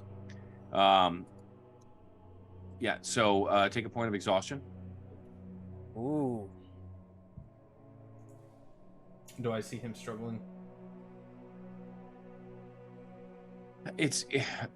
I mean, exactly as much as you would expect as a man in plate armor or chainmail starts to ford across a freezing river in the middle of winter. He's. I'm fine. This is nothing. I'm fine. This is nothing. He just keeps repeating that over and over as he's crossing the river. He said 6 feet across the shortest distance, so Mm-hmm. as he starts to struggle about 20 feet in, he's gonna pull out that shooter again, crush it, and kind of blow it in his direction as the marble, kind of like that glass, moves around him for a moment, and he inhales it. We kind of see, like, from the outer perspective, Cole's like sinuses glow a soft blue for a moment before he doubles in size as I enlarge him, just to make it easier. I'm fine. It's no. I'm fine. It's no. I'm fine. It's nothing. I'm fine. It's. You're welcome. Thanks. Give me a ride. Yeah, hold on.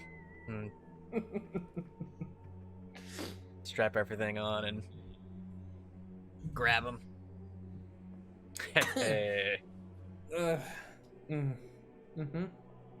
This was your choice.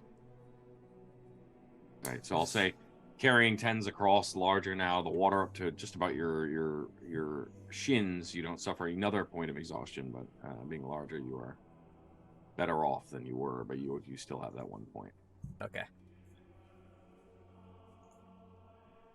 Ash, Durango.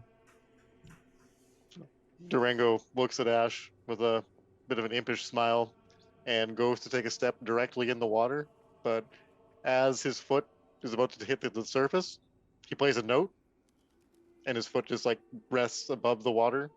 He, smiles at Ash again and plays kind of like a Looney Tunes sneaking riff, like as he like creeps across the water using levitate.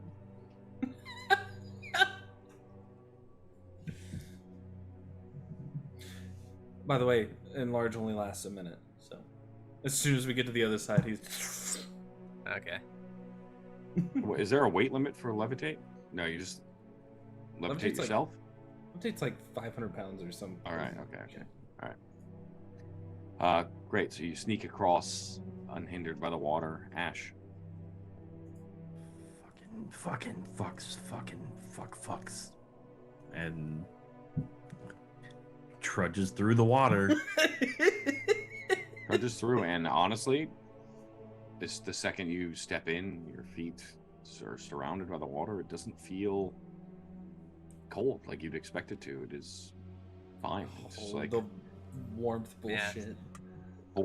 fording a river in springtime. It's honestly almost comforting. It's cooling as you ford across, no problems. I don't know why it's so hard to just, walk places like we usually do. Not all of us can breathe a massive gouts of ice. Right. And as all of you, what is our approach here to the standing stones? Describe it to me. I think I'd probably be, most inquisitive on this one. This is what I wanted to check out, so I'd probably be in front. But knowing we're in Barovia, sort of scanning as we're walking to see if there's any sort of like ambush point or point of egress or something that we might need to look out for. Tens will have his sunblade out and just kind of like, but not lit yet, just kind of like flipping around and other hand in the pocket full of marbles as he is looking at the standing stones themselves, seeing if there's any sort of fake connection to them. Stone circles and all. Make an investigation check. And then Ash will be at the rear, doing rear watch. 10. Durango's just looking around like it's a very similar expression to when a waitress takes too long with his wine and he's wondering where she is. So as you all approach inquisitively and examining the stone circles, you see again about a dozen of these moss-covered massive stone structures in a perfect circle in this spongy earth. Weathered, the stones range in height from 15 to 18 feet and begin to tower above you. A couple of them lean inward as if to share some great secret with their inscrutable neighbors.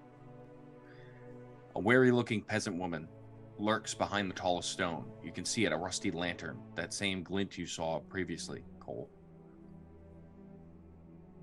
In one gnarled hand and a dagger clutched in the other.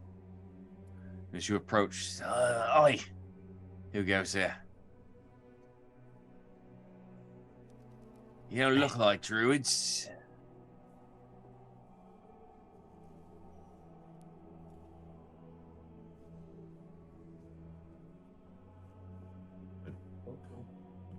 There we go. Now he's back. So, Cole, did you hear that? She asked exactly who we are. Would you like to explain? I'd be happy to, Durango, once I'm in the correct position. There we are. It's obvious. Yeah, you haven't heard of us? Really? Really? You haven't heard of the finest? Fortescue's finest? You haven't told me your names yet, so how would I have heard of you? Well, I thought just by reputation. You know what is with this woman? We are Fortescue's finest, headed by the one, the only, Durango Fortescue. I myself am the great Sir Mavvin. Headed is variable to say the least. She sort of smirks through kind of broken teeth. Well, I'll be. Turns out I have heard of you. I wish that I could say that I was surprised, my friend, but I am not. You can see that she as she holds the lantern up a little closer, she puts the dagger away in a small sheath at her waist. Her name's Muriel Vinshaw. My friends of the Martikovs. Well, what's left of them. You catch my drift? Oh, you mean the Visit of the Wines? The very same. It's a shame what happened to that family. They were good folk. I feel a bit bad about that one. Right, well, what in bloody hell are you doing out here? Could ask you the same thing. What we always do. Keep my eye on things. So to keep an eye on it here.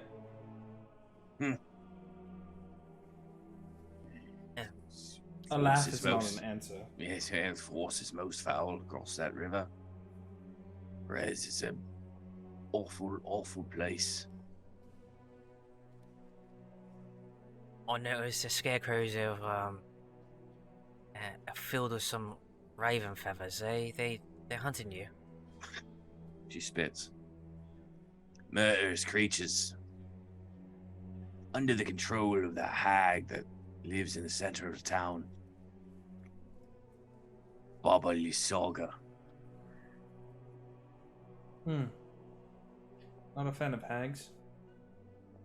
Yeah, no, neither am I. And this one is particularly ancient and powerful. As well, you know, of course, drawn to Barovia by Strahd. That name ringing any bells? Yeah. Would tens have heard of this Baba Lysaga? That's just like, make history checks. What's a hag? It's like a witch. Oh, that ain't so bad. Being It's Fae. like a real ugly witch.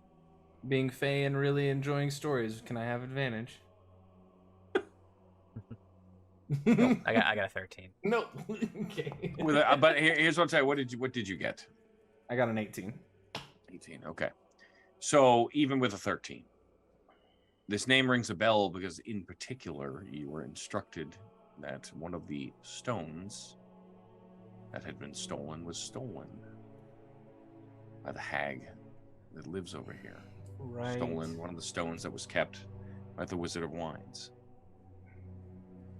So you're familiar with it from that perspective. And as all of you are starting to remember this, you know, the story,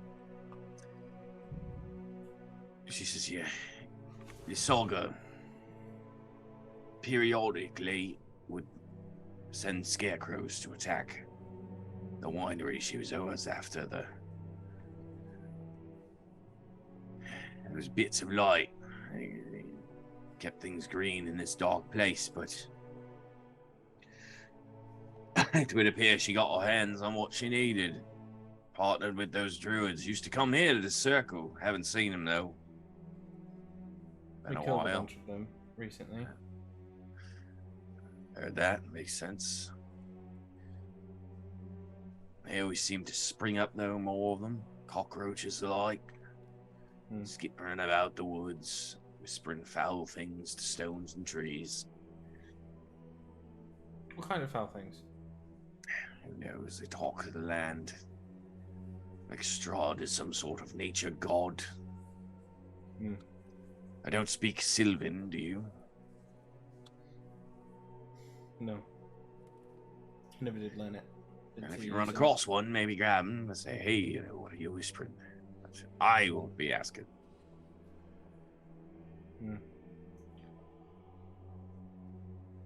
Well, we saw DM, just because I can't remember, that crystal that we got before from the effigy up by the tree where we got the spear. What did we garner that particular stone did? I can't remember.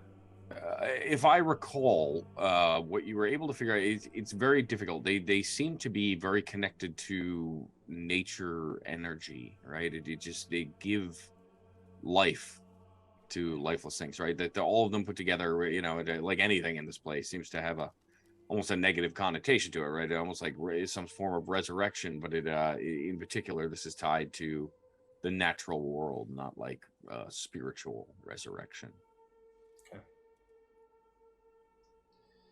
Well, I suppose we should go and steal it from her then. Thoughts, fellas? Anything we could do to destabilize Strahd's circle. I thought. Both politically and physically would be best. Reaping into a flooded village to pluck a stone from a hag? That sounds like a feat fit for song, no? Indeed. I hate it, but it makes sense. Yeah, the only and then suddenly the silence is cut with the sound of somewhere far off, like a baying, like a sheep or a goat. In what direction? Across the river. Felonious. And she all looks, she's I wouldn't cross that river to face her, but you lot have done quite a bit. Quite impressive, I am told. So hopefully, whatever divine favor seems to have gotten you this far will stick with you. However, again, mind the scarecrows. They're like a alarm system and vicious. They will fight you. What do they do to cause the alarm? Do they scream? Do they screech? Do they make a loud raucous? She seems to just be innately tied to them, like she can see through them. Even better. Like the goats. Obviously, you heard the goats. She's got 7 of them tied up there in a pen, up by the old mansion. Yep. Pretty sure she just eats them, but I'm not certain.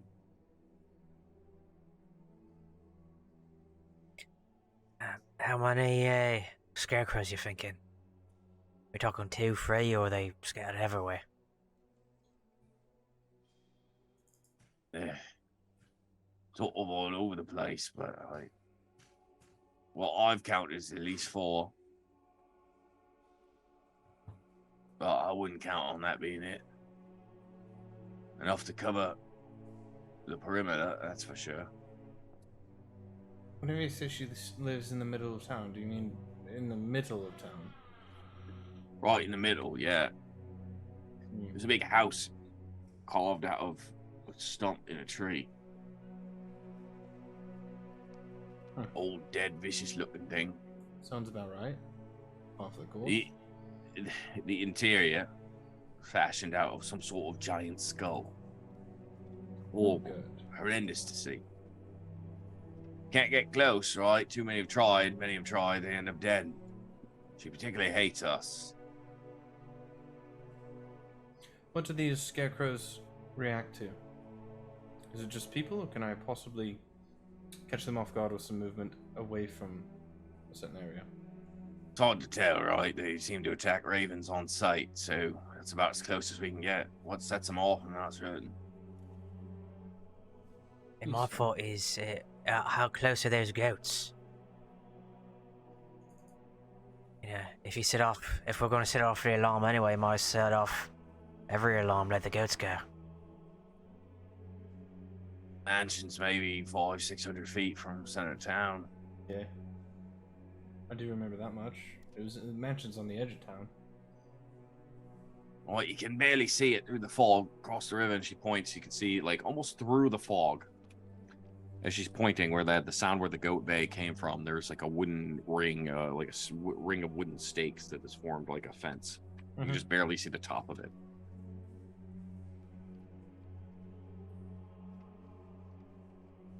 Might be able to do something with that. That's not a bad idea, Cole. I might be able to throw something out as well. The other question is, how are we getting across the river this time? Because I don't want to waste another shooter. Oh, we just all ride on Ash's back. Yeah, okay. Hey, this ain't waist deep water that we're gonna be going across. However, we could probably go upstream a little ways, float back down. Well, if we're going upstream, we might as well go back to that castle then. It's further. Come back here tomorrow, take the stone, walk our way back. Yeah, but I'm saying like we go up and then we'll float back and not use. Which castle might that be you're talking about? The one with the dragons and the spiders. Wherever it. Oh, for Christ's sake, you always just have a penchant for evil, huh? It's a Place habit. might be even worse, the old Order of the Dragon. We don't even... Same thing, we don't go there as well. You know, you'd be surprised the number of times we've heard that. We go a lot of places most people don't. Speaking of, what is How this do you place get- that we came to? With this, Yeah. oh, I'm not quite sure. She looks around, kind of slaps an old hand on a leathery hand on one of the stones. Probably the oldest thing in these mountain range. These stones, not quite certain what they were there for. You know, they said that about a tree, and they said that about that temple, so I'm not sure which one's true. Yeah, right. As far as I know, it's older than the temple itself. That's impressive. But what they were originally for, who knows? Lost to time. But I know the druids come here to pray and whatever else they do. Vile creatures. I would like to see if I can deduce if there's anything off about this old lady that's just randomly hanging out in the old druidic circle. Make an insight check. Inside check. Mind if I pull one too? Go Please for it. do, because I only got an 8.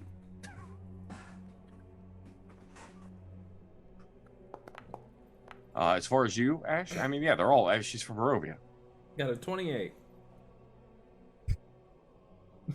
For Tinsveta, yeah, I mean, she seems honestly pretty upfront, very forthright. She's clearly a were-raven, so she's good at protecting your secrets, but she doesn't seem to need to. She knows who you are. She doesn't seem.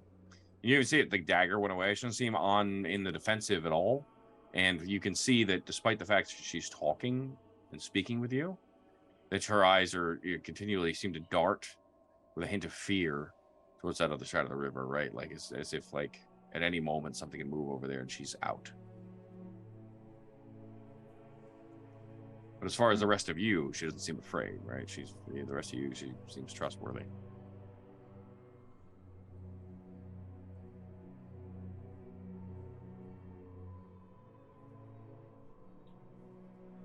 Tinge is just gonna lean on the rock closest to the river, and just look at the town, spinning marbles in hand in thought.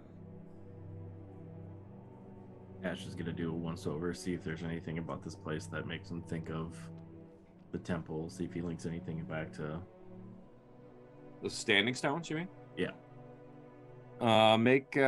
Just make an investigation check for you, Ash. Make a perception check. Chuck. Tinsveta. investigation. 17 on the perception. Nat 20 for a 21 on the investigation. Fantastic.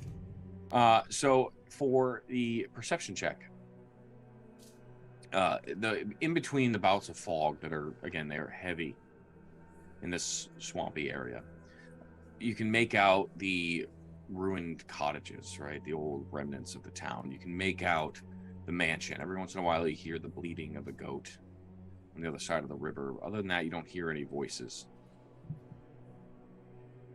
You don't see anything. You don't see any movement. As the fog drifts by, you can see one of those scarecrows. The fog drifts again. You can see it sort of staring out across the river. And he swears the fog passes one more time. The head is turned and is looking right across the river at the rest of you. Then it passes again and it's right back where it goes, as if nothing happened. The whole place has a dark, dead vibe to it. Yes, fuckery.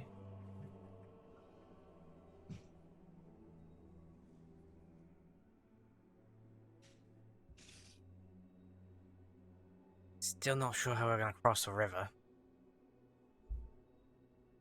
Yeah, I'm afraid I don't got anything for that. Like, either we put this off again till tomorrow, take the fight tonight, rest up, come back if we're really hell-bent on doing this. Wouldn't mind checking out that castle with the spiders and the dragon statue. Well, if we have to go there tonight and have to cast spells and do all that, it sort of ruins the point now, doesn't it?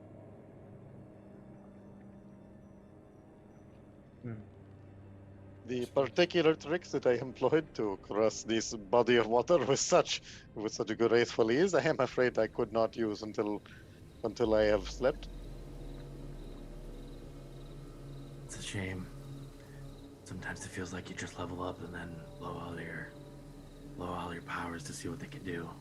Well, I can make someone large again, if necessary.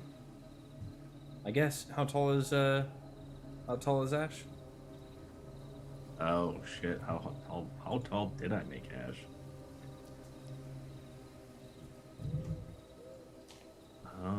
Ash is 5'6". Why is he so I take, as a 5'5" individual, I take offense to you laughing. Guess who's 5'6" in real life? Hey, oh, I'm not the only short one. Oh, thank goodness you're here. No, I got you, brother. No, it's just me and Ben, towering above the rest of you small little folk. like 5'10"? Fucking kick you in the knees. If you need anything off the top shelf, boys, I'm here. You know. Towering. I'll jump on a counter like a real short guy. Yeah. Actually, I think Ben's taller than me. You're 6'2"? Yeah, about there. Yeah, you got an inch on me. Cheese and crackers. Anyway. Yeah, no shelf is safe. Even up on top of the cupboards, you know. Guard your beanstalks. Well, it's the low ones you got to worry about. God, your bean sucks.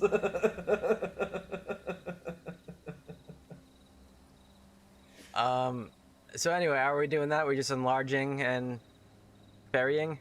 Oh, that only gets him to... That gets him to... 12 feet... 11 feet tall. Because it will double his height. How deep is this river going across? And it only lasts a minute. Yeah, right.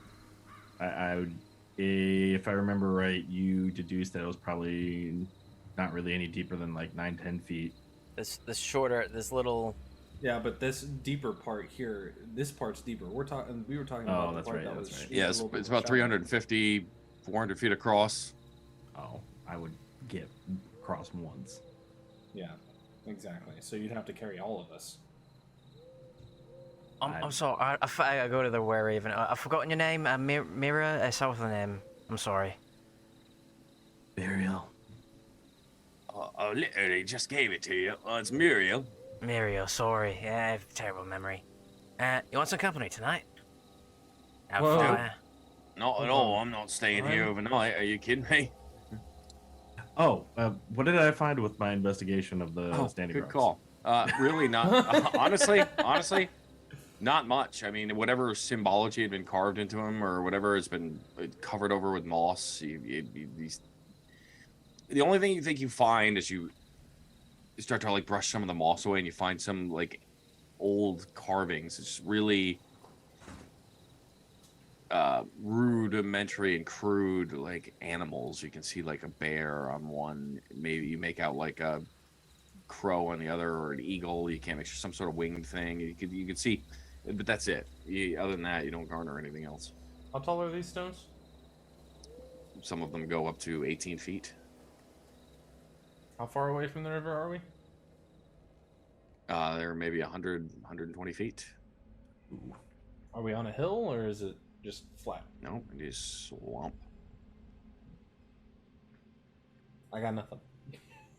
I don't have telekinesis, so I can't do much. The only way I can think to get over is wait until Durango can bury us again. If you guys could think of a way to move these stones over to the river, we might be able to make ourselves some semblance of, make it a shorter distance at least. Not by much, but... Druids aren't going to be using them anymore.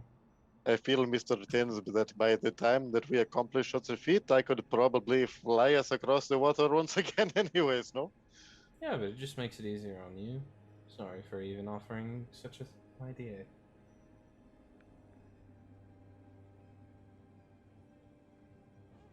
Alright. It's Here we flying, go, it chilling. is. Yeah, wait until the morning, I guess. As we are. want to do. Wait for our abilities to come back. Okay. You're camping here? I would say probably wouldn't want to do right on the river. No, let's Maybe. do it in the middle of the circle. See what shows up. Yeah. Maybe a bit back. a more defensible position. At least find solid ground. Yeah. Know what you're talking about. The weather's fine. So you retreat backwards. Muriel says her goodbyes. And shortly after, you hear the flapping and the cawing as the raven flies overhead. You make your way back towards the tree line on this side of the river, nestled between this and that same mountain, tips of which you had just descended from, to a slightly, and I do mean slightly, drier landscape as you get closer to that stony mountainside.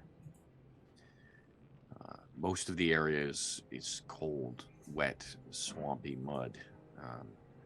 That entropic decay, it's innate to swamps, just producing not only more, even thicker fog than you've seen anywhere else, but all the other creature comforts of that environment. Although in the biting cold, thankfully, insects seem to be avoiding you. And as you creep along, you find a spot where you believe you can camp out relatively dry for the evening. Nestled right at the edge of that mountain. Cole, I know you're taking second watch, but who is taking the first watch? Are we lighting a fire? What does our camping situation look like? Cole, you are, by the way, still very cold. So why don't you make another Constitution saving throw for me? Because you're still soaking wet and you are still in the swamp.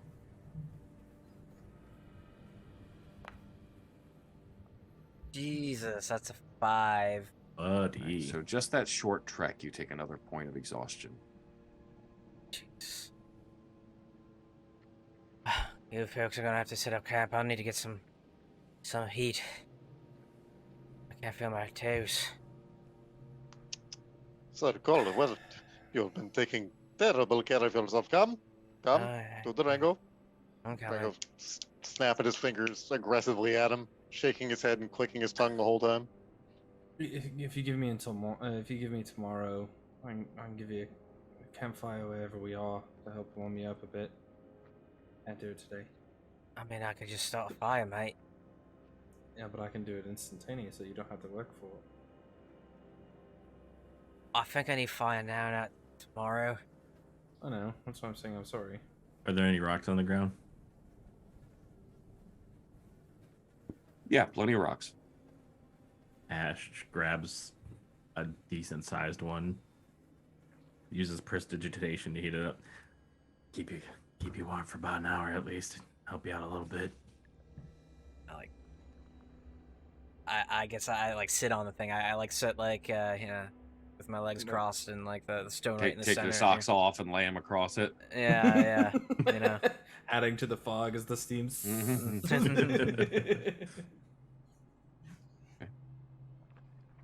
So you are actively lighting a campfire. I would say with all of your combined survival skills, we can get a campfire going. Although the wood situation isn't great, because a lot of it is wet and what you do find on the ground. But you managed to get some of those higher branches and We can dry wood with prestidigitation. sure. Yeah. So yep. So you managed to dry the wood out, start a campfire. Cole, you start to get warmer. Things get better. Good. So, Ash moves away from said campfire, sits on the edge of it. Tins will actually, like, as we're setting up camp, kind of getting him warmer, he pulls out one of the 9,000 silver coins that he got, and he kind of like rubs a marble on it for a minute, for just like a few seconds before the coin begins to light, as it begins to glow a soft like blue, and then he and like a blue hand reaches out from his, and as he mage hands the now lit coin over to ash. He says, "That'll stay lit for a little while. It'll at least give you some Excuse light." me? Oh, so it's Ash- just a bright light. Okay. Yeah. Uh, Well, Ash, why don't you make a wisdom saving throw just to see It's how just close to the light. campfire we're getting? Not the light, the I, campfire. I said specifically I was going to be on the edge of the campfire light. Okay. So I don't know if you still want me to do that or not. I'm purposefully staying away. You're fine. You're fine. As long as you're still far away in the dark. And then, as you float the coin over, Ash looks at you and goes, "I think I can do that too." And just kind of snaps and has a light on the end of his finger. "I don't want to be in the light though." Snaps and puts it back out. Whatever. And sorry for trying to be nice. And the light dissipates from the coin as it comes back to him. I said that. I said. Regardless, we should probably be talking about what we're going to be doing besides just ruining the land. We should probably get some semblance of a game plan. What we're going to do whenever we get back to Vallaki. In terms of getting people together. Honestly, I think our best hope of getting people together ran off with to try to go resurrect your sister. So I don't think it did. He's sort of a loner, yeah? Like, literally, he's only one of him. It also leaves, I wasn't kidding, it leaves a small power void that we could easily fill with his people.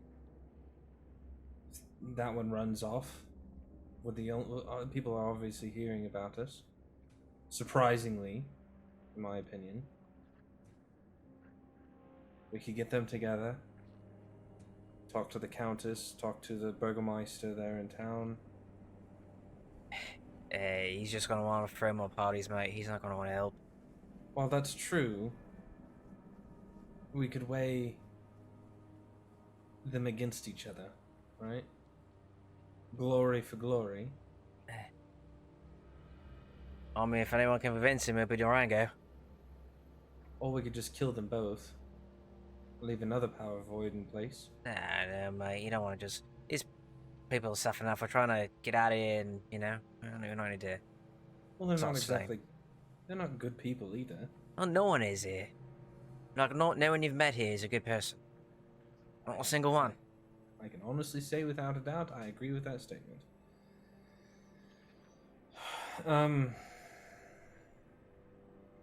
I mean, the were-ravens are the closest.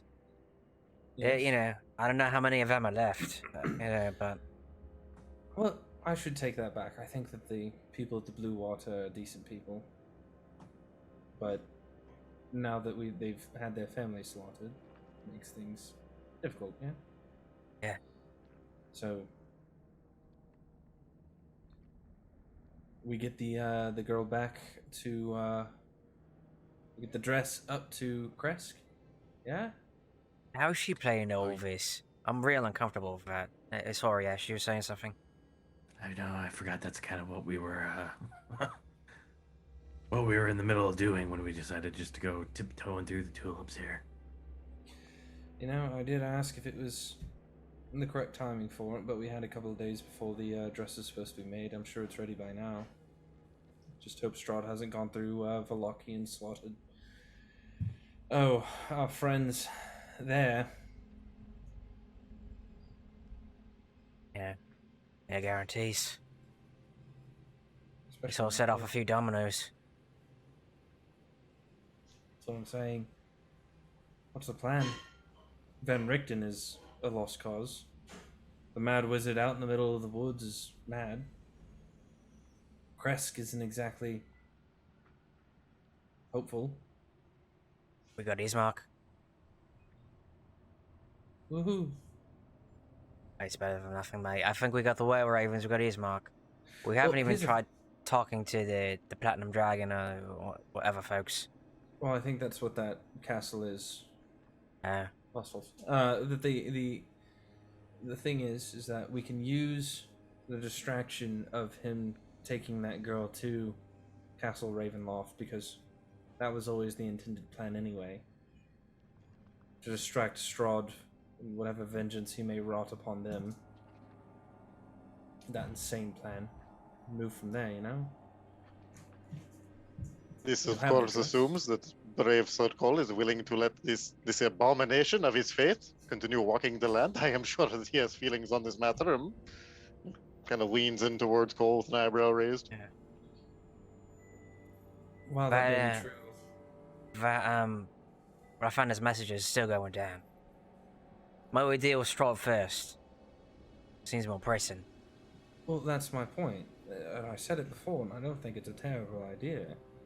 Let them wear each other out, whichever one's left standing, we finish off. He's already going to be there. Strahd, we all know Strahd's not going to accept the quote unquote bride. Do what they're going to do. Do we know that though? We do. He wants Tatiana. Right, and he made Tatiana. He did not. She looks like the girl in Velaki.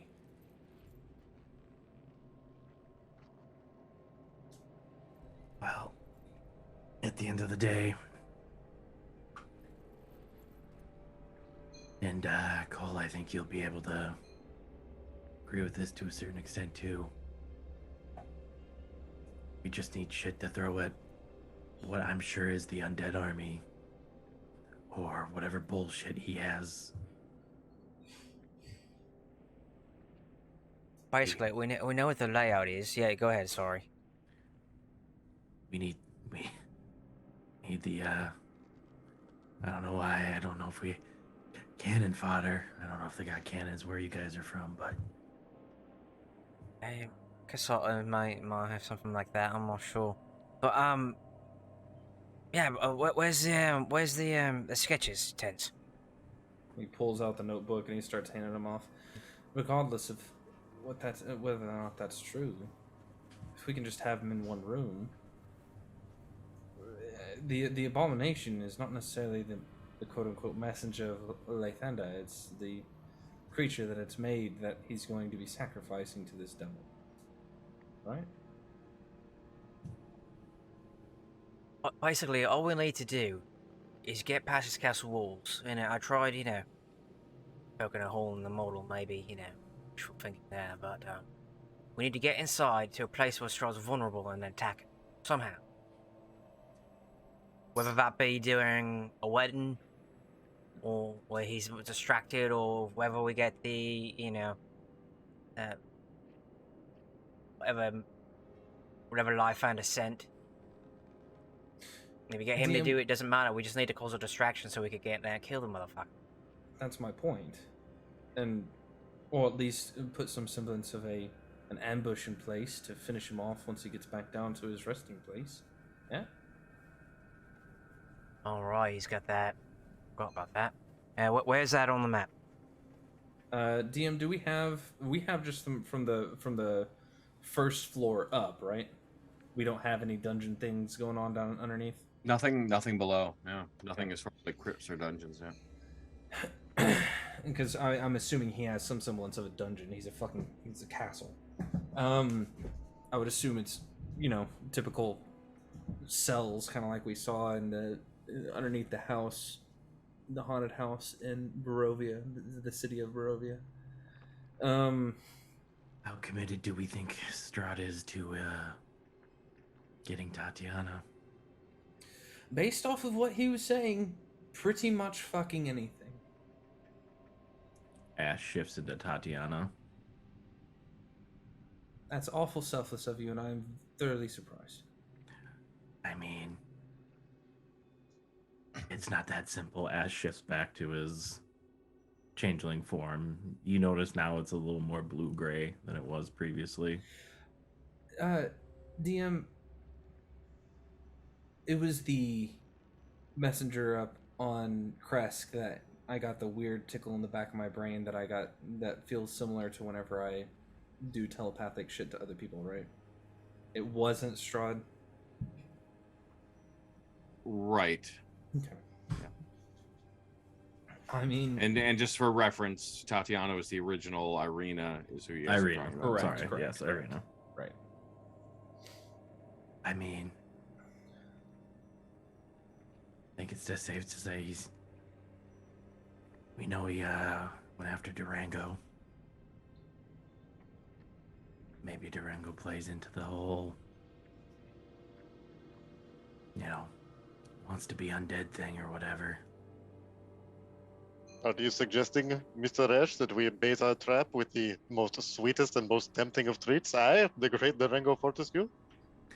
I think you get a 2-for-1. You Well- give him two of the treats that he wants. We could, if we could somehow fake your death, Ash, and you just walk around as Irina from this point forward, we could have Durango actually. Cole, you may not like this, but we could tell the messenger over here that we will be willing to sweeten the pot by actually not allowing the abomination to die. I have a thought, but I'm not. Let me think on it some more. He's not going to believe a word we say at this point. We've made our intentions pretty clear, I think. That's fair. But we could also, Well, we can give him the same thing that just keeps us moving forward. Give him that little bit of hope. If such things tempt him. It seems to me the only thing he's tempted to do is find his beloved, yeah? That's it. So I think anything that we do has to be based around that, because that's the only thing that motivates him. that's why I'm saying that we should allow the messenger to take the girl up there. Even though it won't be effective, we know it won't work. At least it'll enrage your messenger friend. He's got a point. Let them wear each other out. So what we do, we invite him over. He's like, "Oh, you want to see what you've worked so hard at, piecing together?" See, yeah. We just gotta. Yeah, let him take the girl up there after we get the dress on her, and say that we have something that could possibly help sweeten the pot by offering up Durango as well. Quote unquote, offering up Durango. Again, I don't think he cares about Durango. I think he's just playing with us. I think he cares about. I know for a fact that he's playing with us. After talking to him last, he finds us entertaining, and the moment he finds us no longer entertaining is the moment he'll kill us, or at least try to. So, offer up the entertaining toy that he's been toying with to begin with. Let our angel friend fight with him, wear each other down again.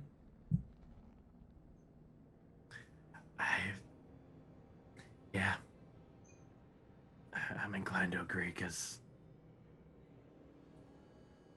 at least we can guarantee until, well, I guess we can't, but at least the likelihood of this angel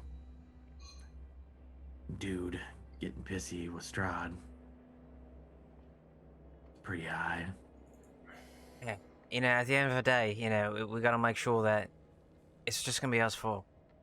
If this doesn't go as planned, if Strahd catches on, if anything, we gotta be prepared just to fight, because he's gonna attack. Yeah, that's And my point. we can't plan on any angel being there for us or anyone sent from anything else. I think again, Ismark might be the only one. I don't think that's true. If you listen to these people. Right, and I agree with you on that part. There are a lot of people that aren't going to be doing jack shit. But now there's a power vacuum with Casimir being gone. We might be able to step in. I might be able to step in. Casimir was a runaway in a gypsy tent. He was not. They were built into hovels in that hill. There weren't very many of those Dusk Elves left. Though a few we could take up there. They got ruthlessly slaughtered last time. Killed They all did. the women. They're not gonna want to rise up again. That's the point, mate. No one's done it. It's up to us. We can try to involve anyone else who wants to get involved, but at the end of the day, Are we you gotta- doubting the great Durango Fortescue? I'm not doubting I'm not doubting anyone here. I don't think we can depend on anyone else but the four of us. I'm not depending, but we might as well take the shot. Oh yeah. Make your plans, but it's just, I'm telling you, mate, it's just gonna come down to us fighting them. No one else, It will. just us four. It I will. agree. But I agree. anything that can give us, to his point, give us a distraction, Give even us if an it's just for the advantage. slightest second. Cole stands up and Put your socks back on. yeah, Get cold feet. and they're not dry yet though. Carry the rock with you. I can't, mate. Then I wouldn't be able to get this out. And he fishes through an interior sewn-in pocket. It looks like an old bandana that had just been sewn onto the inside for extra carrying, and pulls out little he's got left of Fortescue's finest, and it looks just enough for 4 people sitting here. So he pops open and Pulls out the copper cup that we Yeah. found in the treasure. mine is gone other places, and I got this out, and he takes his sensor and he kind of pours a shot in there and hands one to Ash, and Rango, I've got this empty flask. Yeah, here we go. A vessel fit for a king, my friend. Many thanks. Holds it kind of daintily between like his index and thumb. Like he's trying not to touch it too much. And Cole stands up, and he's just got the remainder of the shot in the bottle, and we're going up against someone for all intents and purposes is undefeated. That's what we're doing, and it's 4 of us. But damn, are we not the finest fighters here? To the finest. Cheers. A fine speech from the brave circle Mavvin. Everybody, yes. Durango starts clapping and looks around expectantly at the other two, like Tins trying does to not force clap. them to join. Tins will not clap. He's just.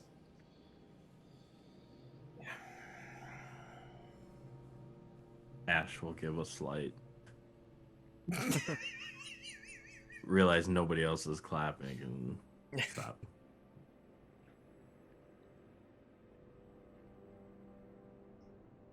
We No, need as to solve all. All right, no, keep going. Sorry. My point is that we need to have some semblance of a solid plan before moving in. And right now we've got rags. We've got strips of opportunity. We need to have something more solid. Gonna be the bridge between you both here. We need something, but he's right. It ain't gonna be much at the end of the day. No, it's not. So we pick our strand, We can try whatever. double down.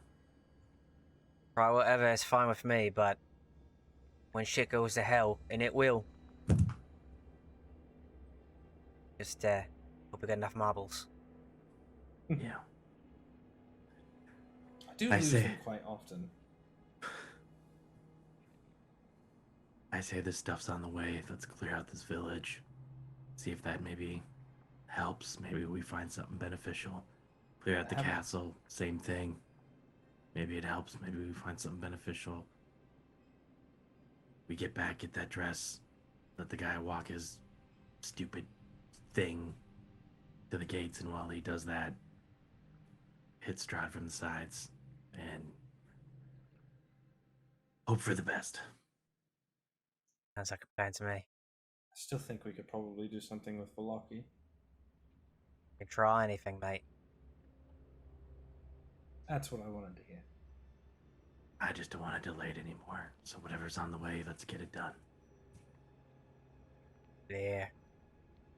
Yeah. Okay, so as you all have this conversation and gather your fortitude for Fortescue's finest over Fortescue's finest, the night settles in, dark and cold, that mist hanging in the air like icy chill. Who is keeping first watch? Ashel. Cole taking the dawn shift again. I'll be doing the opposite of what I did the night before. I want to be awake at dawn. Okay. And Durango sleeping through the whole thing. Right. Like the Yeah. fucking king he is. So Ash, go ahead and make a perception check. Jesus Christ, it's an 8. 8. Okay. So as everyone settles in, Tens goes off, and you can see him in that trance-like state that may as well be sleep for him. As uncomfortable as it is to see, sometimes he does it with his eyes open. Sometimes he mutters through it. Stays quiet. Everyone around Always you. changing colors. Everyone around you seems to settle in and toss and turn from time to time, with the exception of Durango, who sleeps like a baby.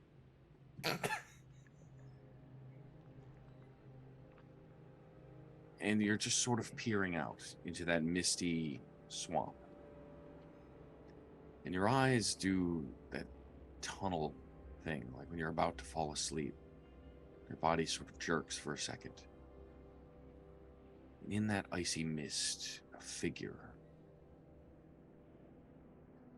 Bluish, spiky armor, sort of maneuvering towards you in the fog.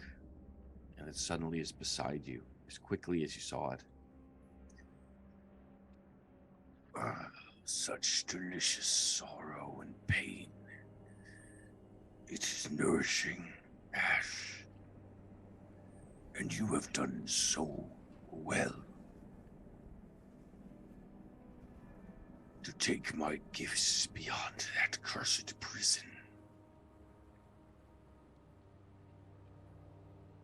There's a lot of hate in the world. Might as well try to use it. But I sense you wish for more. Always. What is it that you are searching for? To cause as much pain to those that would cause pain to others. Good answer. Good answer. Then let us, Ash, let us go forth. And together we will enact pain.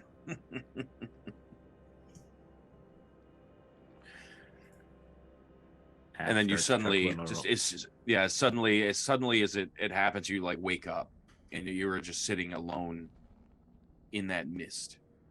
But you feel that presence, that same icy darkness, that icy hatred that's been brewing inside of you just continues to grow. And with it, some boons, right? There's now like a very almost ice blue gray streak in Ash's changeling hair. Okay. And as the night progresses, again, you sort of slip in and out of consciousness, just kind of trying to keep yourself awake, but nothing else. Shockingly, no creatures, nothing crawling through the muck, nothing howling in the darkness. Just the quiet still of the swamp. As the sun begins to rise, you pull yourself together and wake up Cole. You see Tensveta suddenly jerk himself out of his trance.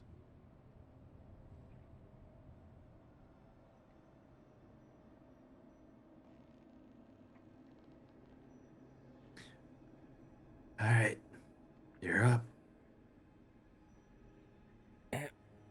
Don't let the cold get to you.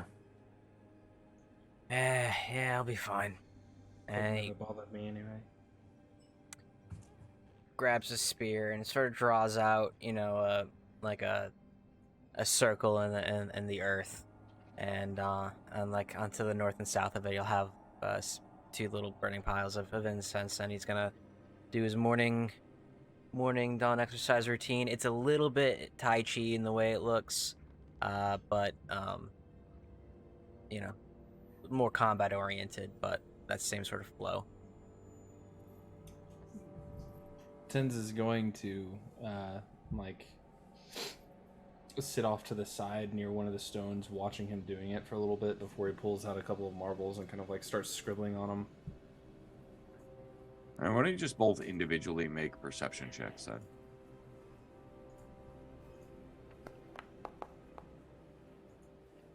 19. 10. Even a 10, okay. So with a 10, you again remain focused on your ritual and your dawn and your practice. The woods surrounding you, although the fog thick and just getting thicker by the as the morning approaches and the whatever slight rays of sunlight start to heat up the wet ground beneath the mist. Tensveta, for the most part, the woods, again, you have a good vantage, a good view, even through the fog, and it's all fairly empty, intimidatingly. Just solitude, right? Just this just emptiness in between these trees. It's even thinking back to the Feywild, it's just lifeless. And your attention keeps getting pulled away as you watch Ash kind of tossing and turning in his sleep. That blue streak sort of vibrating through his hair, chuckling from time to time. But even that, not as disturbing. Durango, in that darkness of sleep, in that slumber, beautiful dreams come to you. You are once again running through a forest, yourself this time, somewhere, maybe one of the principalities, right? Escaping. And as you stop, Cole is right behind you, and he's... Well, he almost got us there, didn't they, Durango? And he leans, kind of exhausted, against a tree, huffing. My friend, another close call for the books. Right. No, we made it. And he holds up a pouch of gold. And in that quick moment, you see the gold and you take it from him and you smile. You draw a dagger from behind you, plunge it into his throat before you start drinking deeply. And Tensveta, all you see, disturbingly, during your watch, is Durango smiling and grinning to himself in his sleep from whatever wonderful dream he is having. And that is where we will pick up next week. What did you do? Thank you. So thank you, everyone, for joining us for what is rapidly, maybe, depending on how many 12-hour campside missions we have, or how many mysterious libraries we run into where Tensveta needs every crumbled book. But it's rapidly coming to a conclusion of our Curse of Strahd campaign. It's been a wild ride. I don't know. We'll see. I think we still got a ways to go. There's a couple Yeah, you can't call it yet, man. But thank you guys for showing up. Thank you so much. Thank you Forge. Thank you Foundry. Thank you Tabletop Audio. Thank you Dice Envy. So please make sure you spend your dice points. Elf eggs wisely for dice. Fuck, man. Spend your dice points. Spend those dice points. Dice points, baby. Dice points. Dice Envy points. Spend them. Yeah. Right. Do all those things. Also, if anyone new here, welcome. I know we had some raiders over the evening. Thank you guys for showing up. Hopefully you enjoyed it.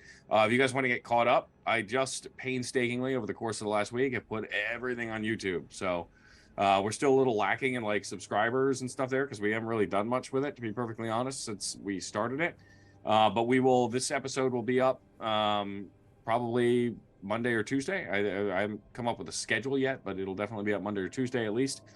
And we'll just continue to do that going forward. So if you missed anything tonight, or if you want to get caught up, everything's available on YouTube. Links are in the bios below. Go say hi to us there. I think Soul's in the comments perpetually by himself, just screaming at the void right now. So, go leave some comments or something silly. I don't care. Fortescue's finest. But otherwise, Durango, where are we headed tonight? Yeah, you Well, little stab lord. much like my moral compass, it's probably going to be pointing way down. Let's see what we got. Oh, not that far. Well, it's a 6. 6. 6. 6. Let's see. It looks like we are going to Whiskey Frizz. Whiskey Frizz, awesome. So, guys, let's go be loud, be proud, make some new friends out there. And we will see all of you maybe tomorrow for Cinder's Dream, maybe Thursday for Plastic Cougar, if Soul's feeling better. But definitely here next week for Curse of Strahd.